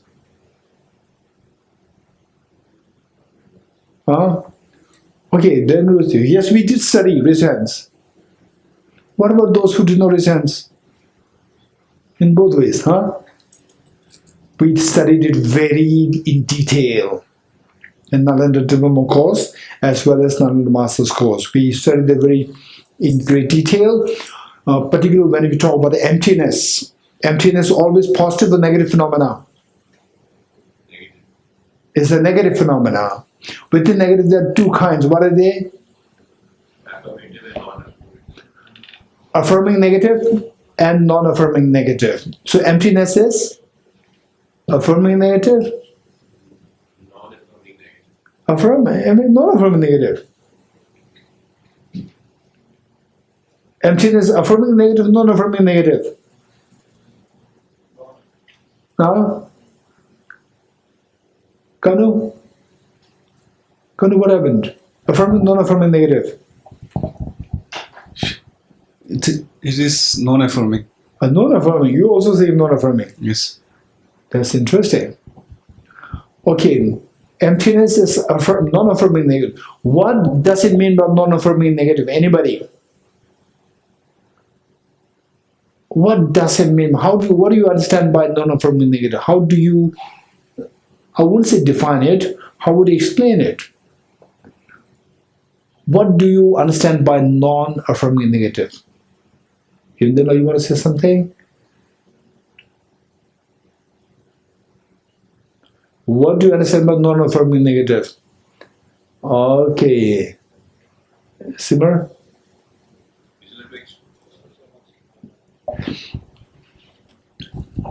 To explain the lack of something and thereby asserting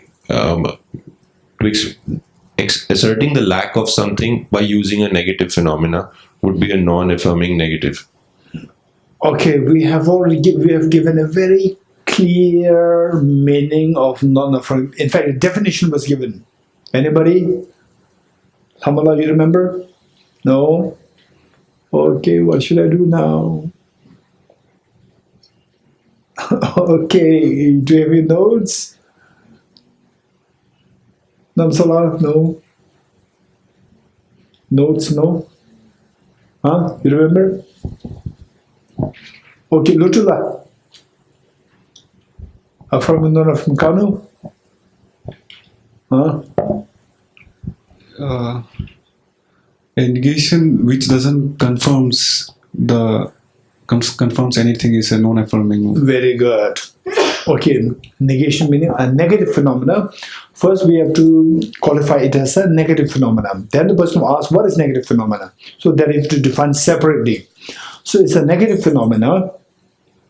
Okay, this is an extremely important concept, and I see that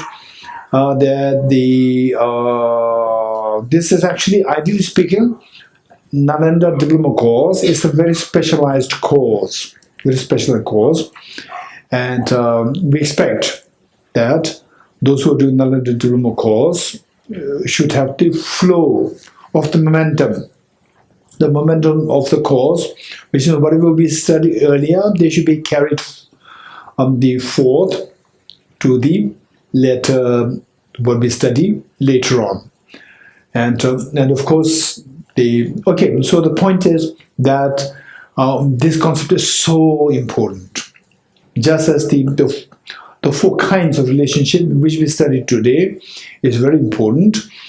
The positive, negative phenomena, the study of these concepts, positive phenomena, negative phenomena, and negative phenomena again within that there are two, affirming, non-affirming, and along with the definitions, if possible with the definitions, and you may not remember every word of the definition. If you don't remember every word of the definition, at least you should come up with the meaning of the concept so well. The concept must be very clear in your mind. This is so important.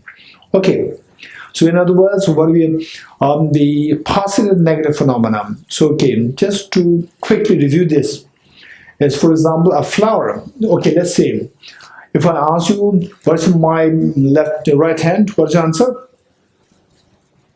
Flower. And how do you know that there's a flower in my left hand? I can see that.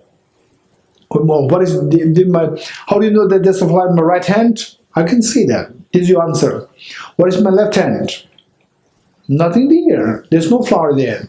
So there's no flower there. You know the absence of the flower in my left hand.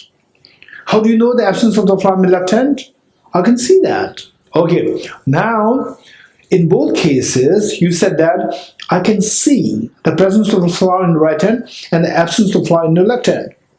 But how you see is slightly different. So there, in my right hand, there's a flower, there's an object there, which says that I am the flower. There's an object there, there's a substance, object there, which tells us that I am the flower. And whereas, in the second case, that I see the absence of flower. There's no object there to tell you that I'm the absence of flower. So here, how do you know? If there's no object there to tell you I'm the absence of flower, how do you know the absence of flower? You know the absence of flower through explicitly negating the presence of another object. You're getting it? So whereas in the case of the flower in my right hand, you don't have to explicitly negate anything. Object directly comes to your mind. Yes, this is a flower. Whereas with the absence of flower, you have to know this only through explicitly negating the presence of another object. So, a phenomena or an object which one cognizes. Okay, now I'm defining a phenomena or an object. But let's say phenomenon. A phenomenon which a mind cognizes. A phenomena which a mind cognizes through explicitly negating another object. A phenomena which a mind cognizes through explicitly negating another object is a negative phenomena, and a phenomena which a mind cognizes through not explicitly negating another object is a positive phenomena. A phenomena which a mind cognizes through explicitly negating another object or explicitly negating the object of negation. Through explicitly negating the object of negation is known as a negative phenomena. A phenomena which a mind cognizes through not explicitly negating the object of negation is known as positive phenomena.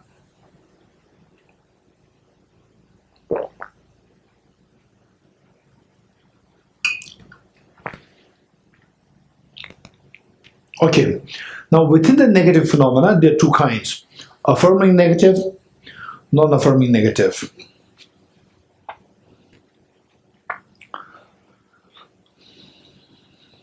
Okay, so affirming negative is a negative phenomena which a mind cognizes, which when cognized by a mind affirms another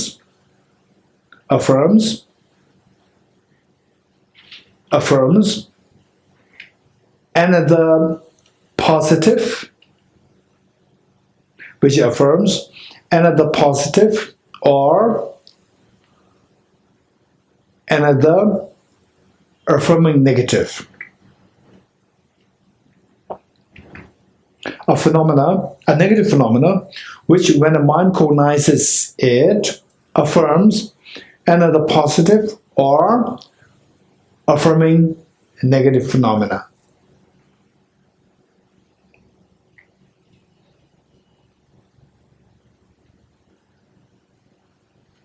Okay, and the non-affirming negative is a negative phenomena which, when a mind cognizes it, does not affirm any positive or affirming negative phenomena.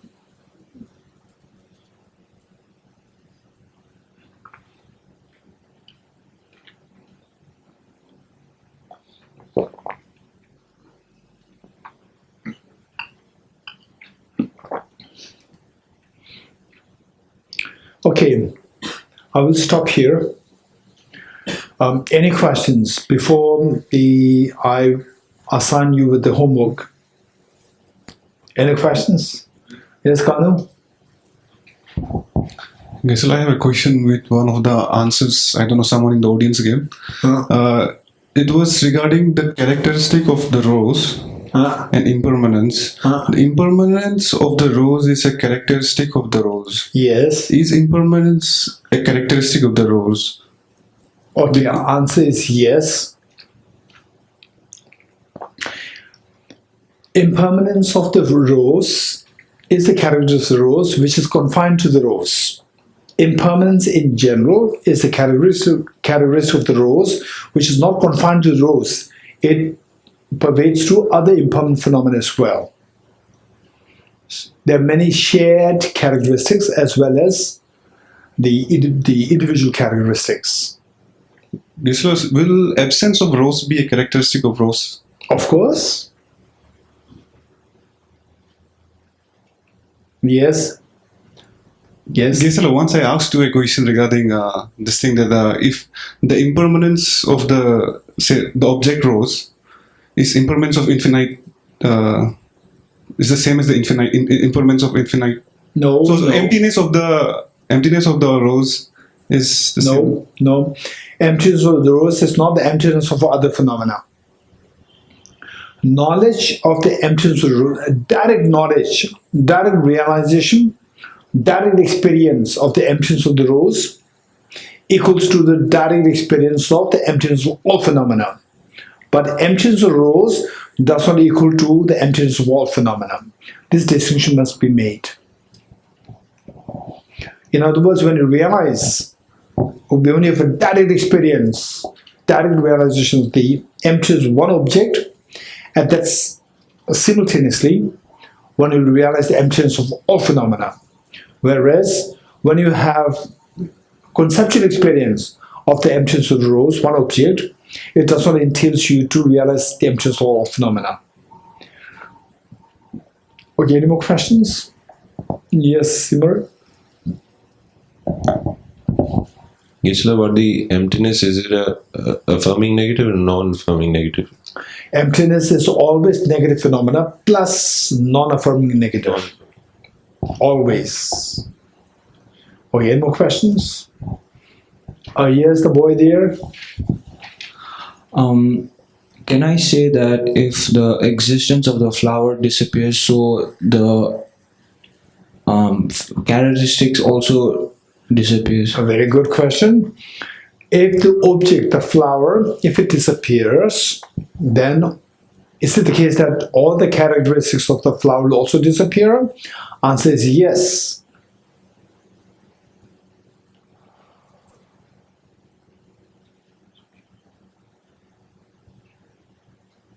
Okay, no more questions? Okay, Alhamdulillah. Geshe-la, this is for the previous class question. Yes. Geshe-la, you have mentioned that if we understand the forward provision, yes, then we will automatically understand the reverse provision. Counter provision, yes. Provision. So, Geshe-la, why is it like? Why do we have to study the counter provision if we understand it in forward provision? Okay.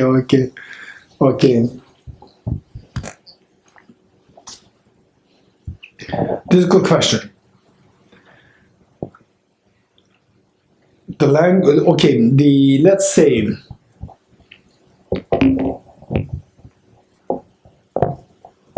okay, did you follow the question? Did you follow the question of Hamala? How many follow the question asked by Hamala? 1, 2. Okay, Hamala, why did I ask the question again? So that everybody will pay attention to you. Ask the question again. Question is very good. Geshe-la, in previous class. In the previous class, yes. You said if we understand the forward provision, then we will automatically will understand the counter force provision. Okay, instead of understand, what I said is that if the forward provision is fulfilled, counter provision is automatically fulfilled. So then why is there need to study for Okay, if the mode, the three modes, by the way, what are the three modes?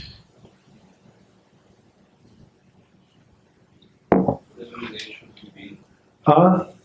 Whatever is A should be B. No. The three modes which we studied last session. There are many.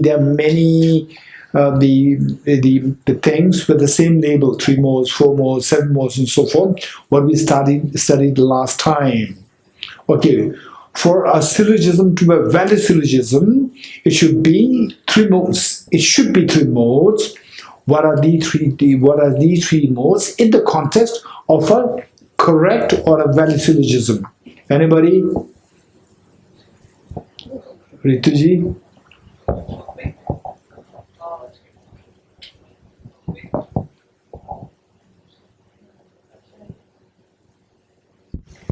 Sorry. Topic, predicate, and sign. These are the 4 components, not the three modes. Namsala? Mike. Property. Mike on. Property, forward provision, and reverse provision. Okay, property of the subject, number 1. Then? Forward provision, number 2. and reverse provision. Counter provision or the reverse provision, number 3. These are the 3 modes. You getting it? These are the 3 modes in the context of the definition of a valid syllogism. Now, Thamula's question is, okay, is there anyone who likes to paraphrase Thamula's question or who likes to repeat Thamula's question? Mananji, you want to repeat? I believe her question is that if a forward provision is demonstrated to be present, then that automatically implies a counter provision. Then why do we need to think about the counter provision when saying? Very good. Okay, very good. Did you all follow the question? Okay. If the forward provision, the second mode, if any syllogism or if any reason fulfills the second mode, which is forward provision, but fulfilling the second mode, automatically if it fulfills the third, why do we have to study the third separately? This is a very good question. Okay, so the answer there are, okay, but the Mananji, will give answer? I'll give the answer once I pose another question also, because when we studied the syllogism, is that a specific example of the third type of relationship, the 3 mode thing? Okay, first I like the answer to Hamula's question. We give an answer. Okay, the answer is we can have a syllogism which is not a good syllogism because it does satisfy a counter provision but not necessarily the forward provision. But the other way around, it's always true. If it satisfies the second, the third will be satisfied. But we can have a situation where the property of the subject is satisfied and a counter provision is satisfied, but forward provision is not. So we need to... No. But I can think of an example because we... So, any syllogism or any reason which fulfills the second under the condition or outside the condition of fulfilling the first mode, but the first mode is fulfilled, not fulfilled. If it fulfills the second mode, automatically it fulfills the third. If it fulfills the third, automatically it fulfills the second. Oh, okay. So this is guaranteed, so right? That's why my okay, question so your question will be separate. Come later. First, we have to settle on this. You getting it? Okay. For this, Alhamdulillah, thank you so much. This is a very important question. I'd like to give an example of 2 things: impermanent phenomena and a product or a causally produced phenomena. Causally produced phenomena is a product. Causally produced phenomena on the one hand and impermanent phenomena on the other hand. Okay, these 2 are synonymous, contradictory, 3 modes, 4 modes. Very quick. Impermanent phenomena and and causally composite phenomena. Causally composite phenomena and impermanent phenomena. These two are contradictory or synonymous or three modes or four modes. Okay, how many you disagree that these two are contradictory? Impermanent phenomena and causally composed phenomena. These two are not contradictory. Raise hands. Okay. These two are synonymous. Raise hands. These two are synonymous. Answer is these two are synonymous. Yes. Whatever is impermanent phenomena should be causally composed phenomena, composite phenomena.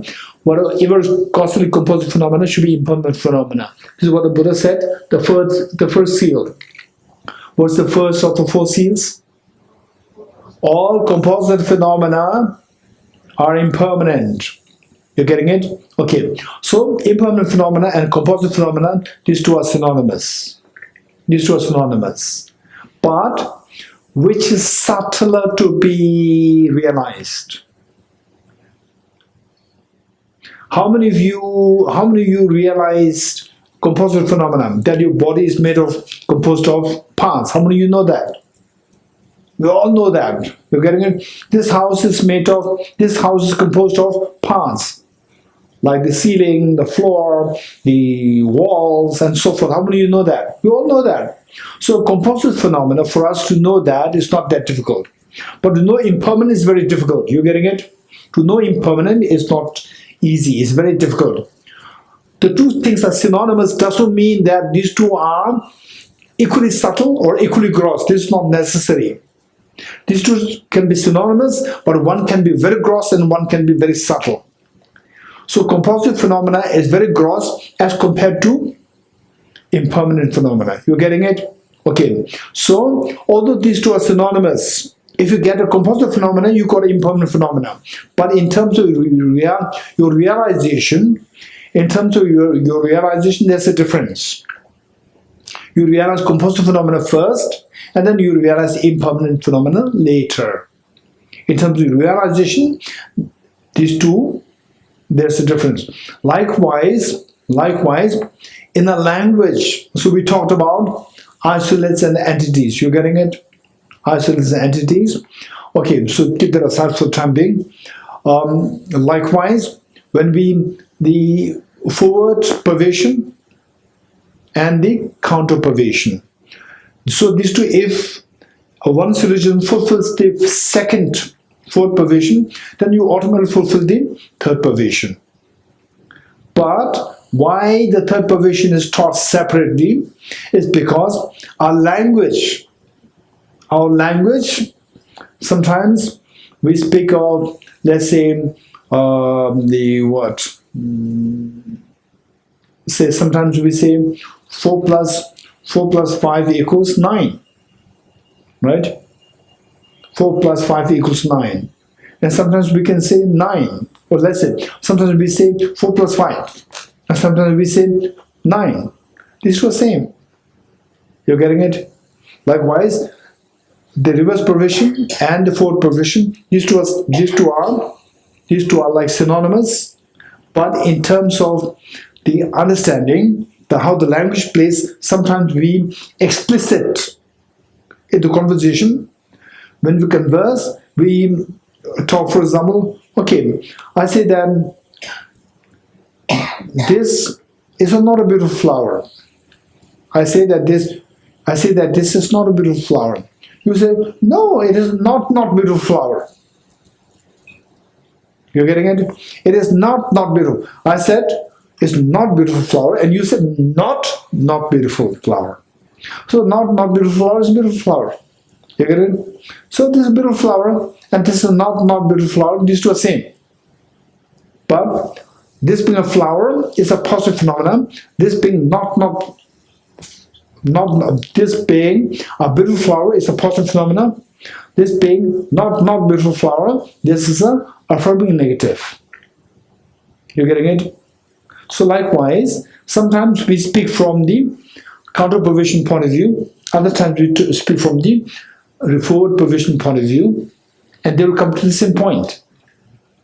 is how the language is used. For example, what is the forward provision? Whatever is, let's say, this flower. Okay, in fact, there's one great teacher by the name Sakya teacher. Now he passed away. Maybe Ajahn Dawud Dumala, you know him. You heard about him. Tondor Biche. Sakya Tondor Biche. Ajahn Dawud Dumala Dawud Pimla di Muma Tisigi Tenshir Haura. Kimza Yishu. Tenshir Yabdira.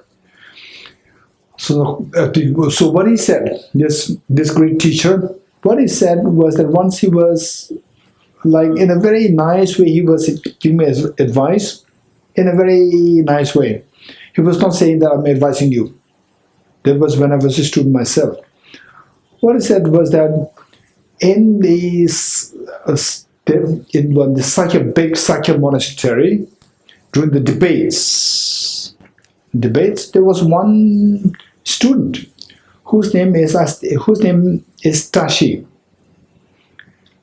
and he would always, in the debates, instead of saying that, oh, this flower is impermanent, now putting for the syllogism, putting for the debate reason, the flower is impermanent because it is composite phenomenon. Instead of that, he would always say that Tashi is the subject, he is impermanent because he is a composite phenomenon.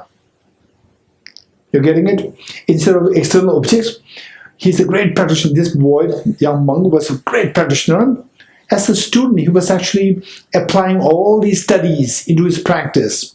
That instead of saying the flower is impermanent because of composite phenomena, house is impermanent because of composite phenomena, instead of that, Tashi is impermanent because he is a composite phenomena. You're getting it? Okay. Now, in this context, let's say Tashi as a subject is impermanent because he is a composite phenomenon. So now what is the forward provision? Whatever is composite phenomena should be impermanent. Whatever sign should be the predicate. This is the forward provision. Now the counter provision is whatever is not impermanent should not be composite phenomena. You're getting it? Just by hearing, we can hear these two things very differently. The first one is very easy to understand. Second one is you have to think more. The first one, whatever is composite phenomena should be impermanent. That's easy.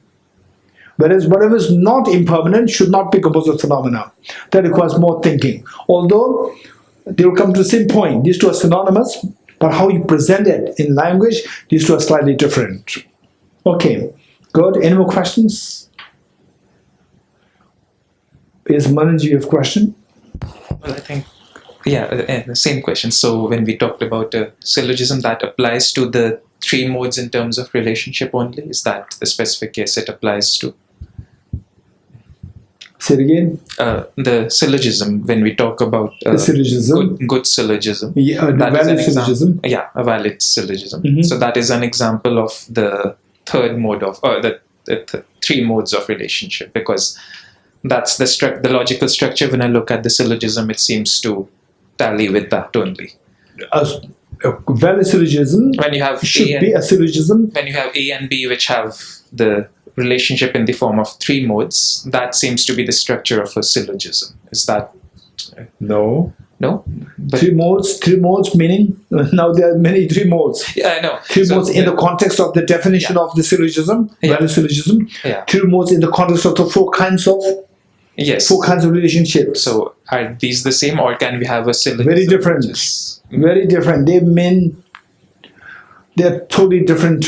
These two, like contrast, these two are very different meanings. Mm-hmm. But when we talked about the three modes in terms of relationship, we talked about if A is there, then it should imply B, and B is true, that may not imply A, and the third case is B. For example, let's say I told you, the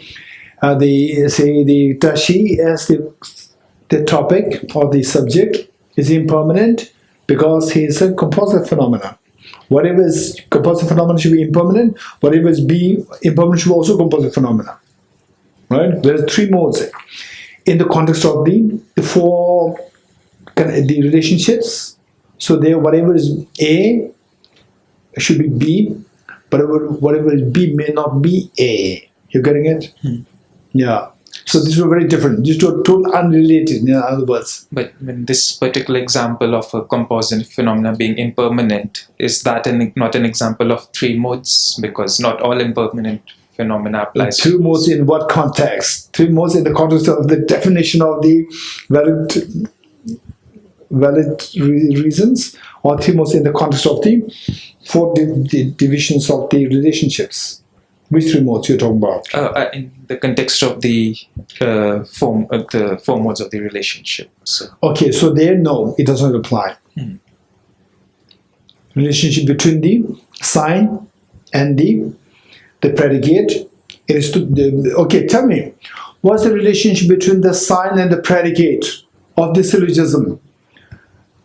The syllogism, which is Tashi as the object, Tashi as a subject is impermanent because he is composite phenomena. What is the predicate in this syllogism? Hey, what is the predicate? What is the predicate of this syllogism? Ondila. Impermanent. Very good. And what is the sign of this predicate? What is the sign used in this? Is it Launula? Composite phenomena. Very good. Now tell me, what is the relationship between impermanent and composite phenomena? What's the relationship in the context of the four kinds of relationship? Contradictory, synonym, three modes, four modes. What's the relation between these two? A synonym. Okay. Synonym means whatever is A should be B, whatever is B should be A. You getting it? Okay, so therefore this relationship is not three modes, it's a synonym. Very good. Okay, any more questions? Yes, Kabirji? What was the answer in the example that you had asked about the flower and the, what was the right, was it three modes, was it four modes? Which? The characteristics of a flower and the impermanence. Okay. Characteristics of the flower and impermanence. What's the relationship between these two in the context of the four kinds of relationship? This is your question? What's the answer? Okay, some say four modes, some say three modes. Now one person should say synonymous, and the next person should say for the contradictory. Then one should be correct. One of the four should be correct. Okay, actually, it's four modes. Yeah. Okay, four modes. How four modes? Whatever is A may not be B. Whatever is the impermanent may not be characteristic of the flower. For example, the table.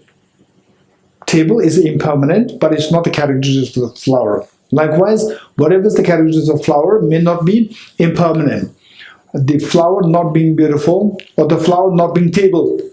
Flower not being beautiful is controversial.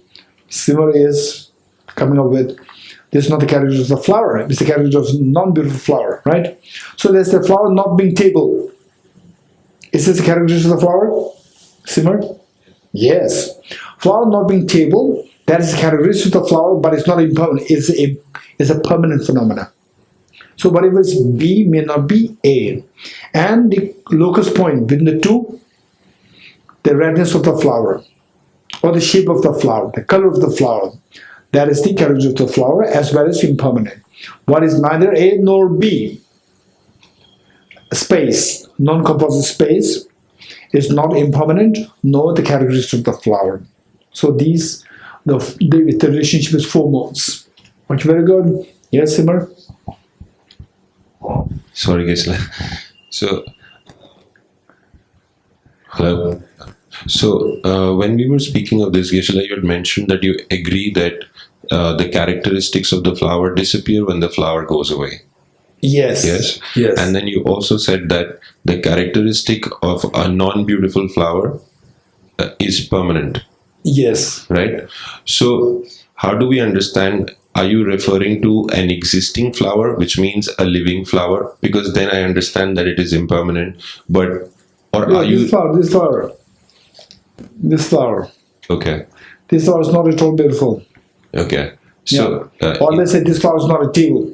yes, This flower not being a table, yes, is the characteristic of this flower, yes, but it's not impermanent, it's a permanent. yes. But then when this flower goes out of existence, when Yes. it decomposes, When we burn this flower, Yes. or when this flower decomposes, yes, so then then all the characteristics of the flower will disappear. So then that permanence of this flower not being a table also goes away. This flower not being a table will also go away. So therefore then it will change.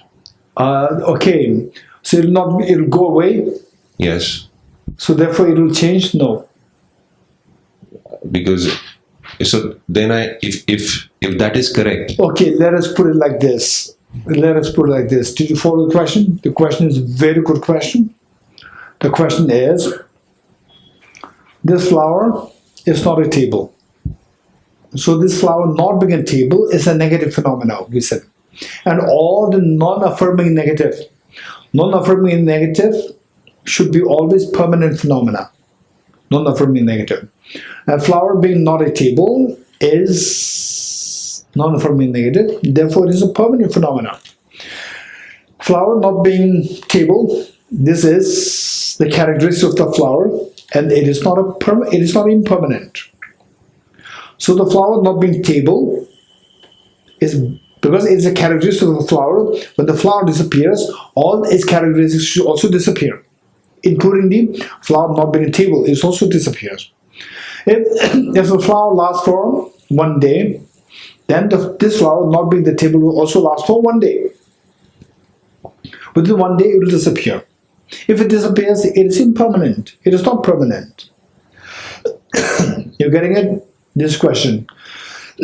Okay, how many of you can give me the answer? Anybody would like to give me an answer? Okay. Yes, you like to give me the answer? Maybe somebody else should try. No, it doesn't matter. The difference between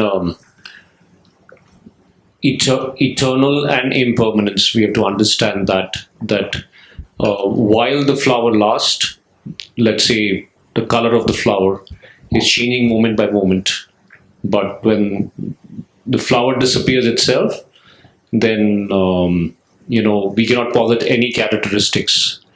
So, including the flower not being a table. Including the flower not being a table. Good. Right. So the flower not being a table, it also disappears. Right. It also changes. It doesn't change moment by moment. Because it disappears. Just because it changes from existence to non-existence. True. That's where we have to differentiate between what is eternal and the concept of lasting and momentary change. These two are different, right? So something that lasts, in common day parlance, we say lasting forever. That's something like eternal, right? But while, let's say, for 1 day the flower exists, that 1 day not being a table is part of the flower's characteristics. Yes. But during that 1 day, there is no momentary change. No, there's no momentary change with the flower not being a table. Flower not being... How?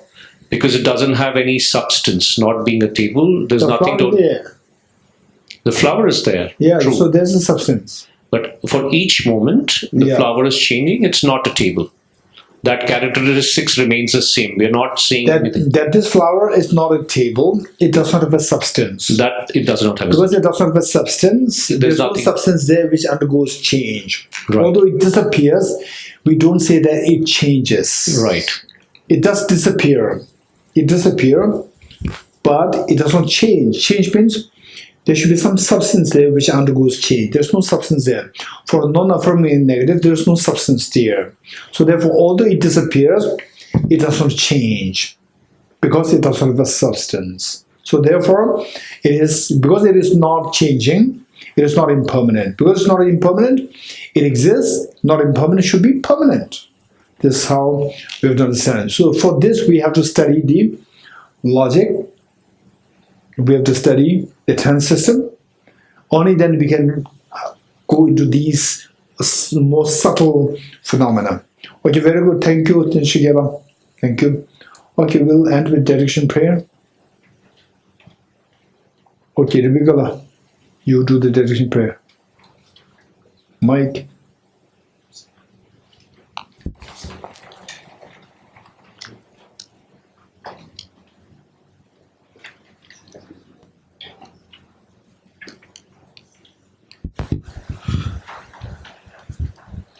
Page 279. The end. 278 or 279? 278. Okay. In the land encircled by snow mountains, you are the source of all happiness and good. All-powerful Chandriski Tenzin Gyatso, please remain until samsara ends. Just as the brave Manjushri and Samatha brother too realize things as they are, also I dedicate all these merits in the best way, that I may follow their perfect example. I dedicate all these roots of virtue with the dedication praised as the best by the victorious ones thus gone of the 3 times, so that I might perform the noble bodhisattva deeds.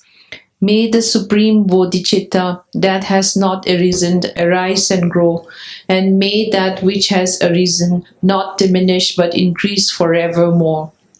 Jancho sencho rinpoche magye panam ker guroche keba nama me paya gone gondo perversion. As long as space remains, as long as sentient beings remain, until then may I too remain to dispel the miseries of the world. Due to the merits of these victorious actions, may I quickly attain the state of a Guru Buddha and lead all beings without exception into that enlightened state. I dedicate the merit thus gathered towards the realization of the deeds and the prayers of all Buddhas and Bodhisattvas of the 3 times, and to the upholding of the Dharma of teaching and realization. May I, in all lives, through the force of this merit, never separate from the 4 wheels of the Mahayana vehicle, and accomplish all the stages of the path, renunciation, bodhicitta, perfect view, and the 2 stages. With the wish to free all beings, I shall always go for refuge to the Buddha, Dharma, and Sangha, until I reach full enlightenment. Inspired by wisdom and compassion, today in the Buddha's presence, I generate the mind of full awakening for the benefit of all sentient beings. I go for refuge to the triple gem. I confess the negativities individually. I rejoice in the virtue of all the beings. I hold the precious Buddhahood in my heart. The path of the union of emptiness and compassion is lucidly explained by the protector of both the Dharma and the beings of the snowland. You are the lotus holder Tenzin Gyatso. We supplicate you that your wishes are fulfilled spontaneously. May the operations of evil thoughts and deeds, of the negative forces of humans and non-humans, who harbor malice through perverted prayers against the teachings of the Buddhas, be totally vanquished through the power of the truth of the 3 jewels. In all my lives, never separated from the perfect Gurus, may I enjoy the magnificent Dharma. By completing the qualities of the stages and paths, may I quickly attain the state of Vajradhara. Throughout my future lifetimes, may I always be guided by Arya Manjushri and be able to uphold the Dharma in general and the teachings on dependent origination in particular, even at the cost of my life.